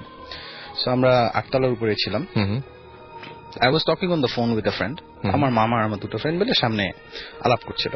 ওকে, so all of a sudden আমি দেখলাম যে ছাদে অনেকগুলো ফিগার উপর থেকে এসে পড়ছে। So for N instant human figure ছিল এরকম কিছু নাকি? জিনিসটা হিউম্যান ফিগার না, but it had 2 legs and 2 arms. আচ্ছা, হাত ছিল, পা ছিল, বাট হিউম্যান ফিগার না। ওকে, সো অনেকগুলো ফিগার এসে জাস্ট ধাম ধাম ধাম করে পড়ছে উপরে, এসে দাঁড়াচ্ছে। সো আমি তখন হঠাৎ করে দেখে মনে করলাম যে maybe it's just something in my mind. So আমি ওটা খেয়াল করি নাই। হঠাৎ করে দেখলাম যে all of them are going towards আমার মামার দিকে, আমার দুটো ফ্রেন্ডের দিকে, তারা হেঁটে যাচ্ছে। আচ্ছা, তো আমি তখন হঠাৎ করে মামাকে বললাম যে মামা, আপনার do you have any cigarettes? তো মামা আমার দিকে তাকায় আছে। তো বললাম যে আপনি দুটো সিগারেট ধরে আমার দুটো ফ্রেন্ডকে then. I don't know why I said that. আচ্ছা, যে মুহূর্তে none of them are smokers, তো মামার কাছে ছিল সিগারেট এবং দুজন সিগারেট ধরালো। ধরানোর সাথে সাথে সব চলে গেল। আচ্ছা, মানে সিগারেটটা ধরানোর সাথে সাথে এই সবগুলো হুডেড ট্রিগার্স চলে গেল। They were hooded. তার মানে হচ্ছে সবচেয়ে, আচ্ছা হুডেড ছিল, একটু হুডেড ছিল। ও মাই গড, হুডেড মানে কি? তারা কি মিশর টিশর থেকে এসেছেন নাকি? ইনফ্যাক্ট ইন্টারেস্টিং না? হ্যাঁ, খুবই ভয়াবহ। মানে I have seen it. So তারপরে কি হলো? বাট আমি বলবো, আপনি যেরকম বলবেন না কোন মেডিকেল কলেজের আপনি, সেরকম আমি বলবো যে আমি কোথায় দেখেছি। But I have seen it. So সবগুলো ফিগার চলে গেল, বাট হঠাৎ করে একটা ফিগার রয়ে গেল। আচ্ছা, এবং ওটা আমার দিকে আসে। আচ্ছা, আমি একটা কথা শুধু বলতে চাই যে এখানে কিন্তু মানে সিগারেটটা মেইন ব্যাপার না, মেইন ব্যাপার হচ্ছে লাইট। Right, yes. এবং লাইটও শুধু মেইন ব্যাপার না, ওখানে ছিল আগুনটা ছিল। একদম সেটাই। সো মানে আমার চেহারার দিকে তখন মামা তাকালো, আমার ফ্রেন্ডরা তাকালো, মানে ওরা দেখতে পাচ্ছি they couldn't see anything. Okay, but ওরা আমাকে দেখছে যে আমার চেহারার উপরে বা আমার একটা facial expression was very different. Okay, so হঠাৎ করে দেখলাম কি একটা আমার দিকে এগিয়ে আসছে। সো তখনই মানে আমি একটু ভয় পেয়ে গেলাম যে কি হচ্ছে। সো হঠাৎ করে তখন মানুষ রাস্তায় কুকুর দেখলে কি করে, যে একটা কুকুর যদি আপনার কাছে আসে একটা দৌড় দিবে না, দৌড় না, মানে একটু কুকুরকে ভালো লাগানোর চেষ্টা করে। আচ্ছা, আমি দৌড় দিব আর কি। হ্যাঁ, ফার্স্ট ইনস্টিংক্ট হচ্ছে কুকুরকে একটা পাথর মেরে দেখি যদি চলে যায়। সো আমি ওর দিকে একটা মানে আই মেড আ জেস্টার যে আমি তোমাকে ধরতে আসতেছি। As soon as I did that, ওটা দৌড়ানো শুরু করলো। আচ্ছা, and then I ran after it. আমি ওটার পিছনে দৌড়াচ্ছি ছাদের উপরে, এক পাশ থেকে আরেক পাশে, এবং এর ভিতরে আমার কিন্তু আমি আর কিছু দেখি নাই। I am just concentrating on that. ও দৌড়াচ্ছে, ওর পিছনে আমি দৌড়াচ্ছি। এট ওয়ান পয়েন্ট আমি দেখলাম যে আমি ছাদের কর্নারে একদম রেলিং এর কাছে, এবং রেলিং এর সামনে একটা ছোট্ট একটু উঁচু জায়গা ছিল। আচ্ছা, আমি ওটার উপর দাঁড়িয়ে আমি ওকে ধাক্কা দিলাম, এবং আমাকে পিছন থেকে আমার মামা টান দিচ্ছে। আচ্ছা, then I came back to my senses. তারপরে আমাকে ওরা কিছু বললো না, they were all very scared. So বাসায় গেলাম। আ উইক লেটার আমি জিজ্ঞেস করছিলাম যে কি হয়েছে। So this is what happened, যে আমি দৌড়াচ্ছিলাম। আমি যখন দৌড়াচ্ছিলাম তখন আপনার ছাদে আপনার মানুষ কাপড় শুকাতে দেয় না, দ্যাট ইজ মেটাল কতগুলো তার থাকে, রাইট? সো ওগুলো ছিল অ্যারাউন্ড 2 ফিট লেন্থে। সো 2 ফিট লেন্থের জিনিসগুলো 2 ফিট না 3 ফিট লেন্থে ছিল। আমি ওগুলোর ভিতর দিয়ে দৌড়ে গেছি, এবং সেদিন একটা অমাবস্যা রাত ছিল কিন্তু। So there was no light. আমার মামা দেখতে পাচ্ছে যে আমি দৌড়াচ্ছি, এবং আমি এক হাত দিয়ে মানে যাচ্ছি এবং সব তারগুলো উঠাচ্ছি, দৌড়াচ্ছি, উঠাতে উঠাতে যাচ্ছি। আচ্ছা, আমার পিছনে আমার একটা ফ্রেন্ড আছে আলিফ, সে দৌড়চ্ছিল। ও মানে ওটার ভিতর দিয়ে যেতে পারছিল না। So what he did, he had two crawl তার চার পায়ে। আচ্ছা, কারণ খুব হাই টেনশন ওয়্যার ছিল ওগুলো। ওগুলোর নিচে দিয়ে গেল, আমার মামা ওদিক দিয়ে ঘুরে গেল। সরি, টমাস আমার একটা ফ্রেন্ড, সে ক্রল করে যাচ্ছিল, আলিফের বাসা ছিল। আলিফ আরেক দিক দিয়ে ঘুরে গেল। So he was very near to me. ও বললো যে আমরা অ্যামেজড হয়ে গেলাম যে এক হাত দিয়ে এটা তোলা সম্ভব না। আচ্ছা, for a person who is 5 feet 8 inches tall, সেরকম করে তুলে এটা ভিতরে যেতে পারে না। And I went so fast, অনেক তাড়াতাড়ি যাচ্ছিলাম। আচ্ছা, তো আলিফ আমার অন্য দিক দিয়ে ঘুরে আমার পিছনে চলে এসেছিল টু স্টপ মি। তো ও বললো যে এজ ইউ ক্যান সি আমি একটু মোটা। সো আমাকে বলছিল যে আমি মানে থেমে গেলাম ওই জায়গায়। আই স আ ওয়্যার, একটা কেবল, ডিশ কেবলের তার, which was 4 feet high. Okay. And I jumped over it. Oh my God! How? I remember seeing these things. এবং আমি মানে ঝুঁকে যাওয়ার মতো মানুষ না, আমার ভুড়ির জন্য আমি ঝুঁকে যাওয়ার মতো মানুষ না। একদমই সেটাই। সো ও আমাকে বলছে যে মানে যেটা বলছেন সবকিছু মিলিয়ে আসলে 4 ফিটের ওপরে এরকম হঠাৎ করে জাম্প করে চলে যাওয়া, এটা কিন্তু একটা বিরাট ব্যাপার। মানে এটা কিভাবে হয়? এটাই ও তখন আলিফ তখন ভয় পেয়ে গেল। ও তখন বলছে যে আমার কাছে তখন মনে হচ্ছিল যে if I went to stop you, either তুই আমাকে নিয়ে পড়ে যাবি, আর না হলে তুই একলা পড়ে যাবি। বাট আমি শিওর ছিলাম তুই পড়ে যাবি। আমি ধরলেও তুই পড়বি, না ধরলেও তুই পড়ে যাবি। আমি ধরলে তুই আমাকে নিয়ে পড়ে যাবি। আচ্ছা, he thought I was committing suicide. Okay. তো আমার মামা মানে ওরাও তখন মনে করলো যে মানে either he is committing suicide or there something with him supernatural. ওরা আর আগাতে চাচ্ছিল না। সো মামা মানে এখন আমি তো মামার ভাগনা, blood relation, so he had to stop me. So he went and stopped me. Okay. এবং that's when I came back to my senses যে আমি এখানে আছি। এর আগ পর্যন্ত কিন্তু I was running after something. Okay. So মানে এই স্টোরিটা এখনো মানে আমার অনেক ফ্রেন্ডকে বলে। হ্যাঁ, আজব। মানে আপনার তো ওইটুকু পার্ট আর কিছু মনে নেই। আমি যে দৌড়চ্ছি বা আমি যে তার সরাচ্ছি বা আমি যে লাফ দিচ্ছি, এটা কিন্তু আমার একদমই মনে নেই। And that's the funny thing. কারণ কি হঠাৎ করে 3টা মানুষ আমাকে একসাথে মিথ্যা কথা বলবে না। হয়তো তারা অন্যদেরকে বলতে পারে হ্যাঁ যে আমি এরকম করেছি, বাট ওরা আমাকে এসে তো মিথ্যা কথা বলবে না যে হ্যাঁ তুই এরকম করছিস। রাইট। কারণ কি তখন থেকে আই ওয়াজ এ বিট মানে আমার ফ্রেন্ড মারা যাওয়ার পর থেকে আই ওয়াজ এ বিট একটু ডিস্টার্ব ছিলাম, ইন দ্য সেন্স খুব মন খারাপ থাকতো, একটু ডিপ্রেসড থাকতাম। সো মানে ওরা মনে করছিল যে I was very upset or something, সেজন্য হয়তো আমি আমার 2টো ফ্রেন্ড, এই জন্য আমি হয়তো I made a run for it. Okay. But তারা বললো যে পরে যখন আমরা দেখলাম হোয়াট ইউ ডিড, মানে when we think over and over and over again, there was something very different. কিন্তু আপনার কি এটুকু মনে আছে যে আপনি আসলে দৌড়টা শুরু করেছিলেন কেন, বা হ্যাঁ, দৌড়টা শুরু করেছিলাম যে কারণে, সেটা হচ্ছে বললাম যে একটা হুডেড ফিগার আমার দিকে আসলো। হ্যাঁ, ওই তো মানে সেটা কি আপনার মনে ছিল? মানে এটুকু তো ওই সময় পুরোপুরি আপনার সেন্স, মানে জিনিসটা হচ্ছে এরকম যে আমার ফোকাস কমপ্লিটলি ওই জিনিসটার উপরে ছিল। আমি জানি না, all of a sudden I became very angry, খুব রেগে গেলাম, এবং আমার মনে হচ্ছিল যে I will go and throttle him. এগুলো কিন্তু একটা সাইন, তাই না জীবন ভাই? ভেরি ক্লিয়ার সাইন, এগুলো খুব মানে very clear sign. So shouldn't you guys be afraid right now? আমরা এটার মধ্যে গেছি তো কয়েকজন আমরা, সেটাই। আর আমার হচ্ছে মানে কি বলবো, যে আমি যে শুনতে আসলে না মানে এখন মানে প্যাটার্ন পাচ্ছি, পুরো ক্লিয়ার প্যাটার্ন। সো আমার যেটা মনে হয় যে এরকম ঘটনা মানে পরবর্তীতে কি এরকম কোনো ঝামেলা আপনার সাথে আরো হয়েছে মানে, বা? হ্যাঁ, to be honest with you, আচ্ছা ওয়েট, তোমার এই স্টোরিটা কিন্তু একটা there is a beginning and an end, তুমি মধ্যে পার্টটা বলছো। হ্যাঁ, সি ইট অল স্টার্টেড আরো আগে, এবং এটা কিন্তু কন্টিনিউ করছে, যেটার ইন্টেন্সিটি আমি বলবো কমে গেছে এখন, বাট আবার মানে কমে গিয়েছিল মাঝখানে, বাট আবার বেড়ে গেছে। Okay, it's a trend that's going, যে হচ্ছে, এখনো হচ্ছে, কিছু কিছু ছোট ছোট ছোট জিনিস হচ্ছে। মানে আমরা অনেকে মনে করি কি যে মানুষ মারা গেছে, ওর আত্মা এখানে আছে, which is actually not true. মানে অনেকে বলে যে হ্যাঁ, এই বাড়িটা ভূত আছে এখানে। To be honest with you, মানে I have interacted on some levels. So আমি আপনাকে কনফিডেন্টলি একটা কথা বলতে পারি যে ভূত বলে কিছু নেই, but there are supernatural things. জিন আছে, অনেক কিছু হচ্ছে, অনেক কিছু, there is a parallel world to our world. এবং honestly they want to cross over to this plane, কারণ কি ওরা কিন্তু এই প্লেনে পুরোপুরি আসতে পারে না। So they want complete control, যেটা তাদেরকে দিচ্ছি না আমরা। সো অনেক কিছুই করে, মানে আপনি যদি চিন্তা করেন এভাবে যে আপনি একটা রুমে আছেন, একটা ছোট বাচ্চা আছে, সে খাচ্ছে না, সো আপনি ওকে কি করছেন, ওকে ভয় লাগাচ্ছেন যেটা খাও, বা আপনি তাকে ডমিনেট করতে যাচ্ছেন, বা আপনার থেকে ইনফিরিয়র, বা আপনার কাছে যদি মনে হয় যে ফিজিক্যালি একটু উইক মানুষ আছে, you will try to dominate that person. তো আপনি তাকে যদি ধরতে না পারেন, আপনি তাকে চোখ রাঙানো দিয়েও কিন্তু ভয় লাগানোর চেষ্টা করবেন। ঠিক সেভাবে তারা অনেস্টলি অনেক সময় ধরতে পারে না আমাদেরকে, সো তারা করে কি একটু দূরে থেকে আপনাকে ভয় লাগাতে চায়। সো hallucinations অনেকে বলে, but there are things that causes these hallucinations, not only your mind.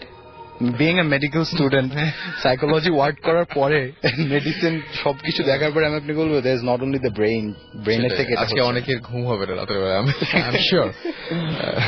যাই হোক, সো আমরা কি তাহলে আরেকদিন ওনাকে পেতে পারি? আমরা একদিন নেক্সট উইক ইনশাআল্লাহ, আমার মনে হয় যে সেটাই, আমরা যদি পেতে পারি তাহলে আমরা এর আগের এবং পরের ঘটনাগুলো শুনবো, এবং আমরা যদি নেক্সট উইকে পারি তাহলে আমরা আশিককেও পাবো কিনা জানি না, যে যদি পাই তাহলে খুব ভালো হয়, তাহলে সবাই মিলে আমরা আমাদের ঘটনাগুলো শেষ করবো। আজকে হাতে যেহেতু একদমই সময় নেই, আমাদেরকে তাহলে দরকার নেই। No way.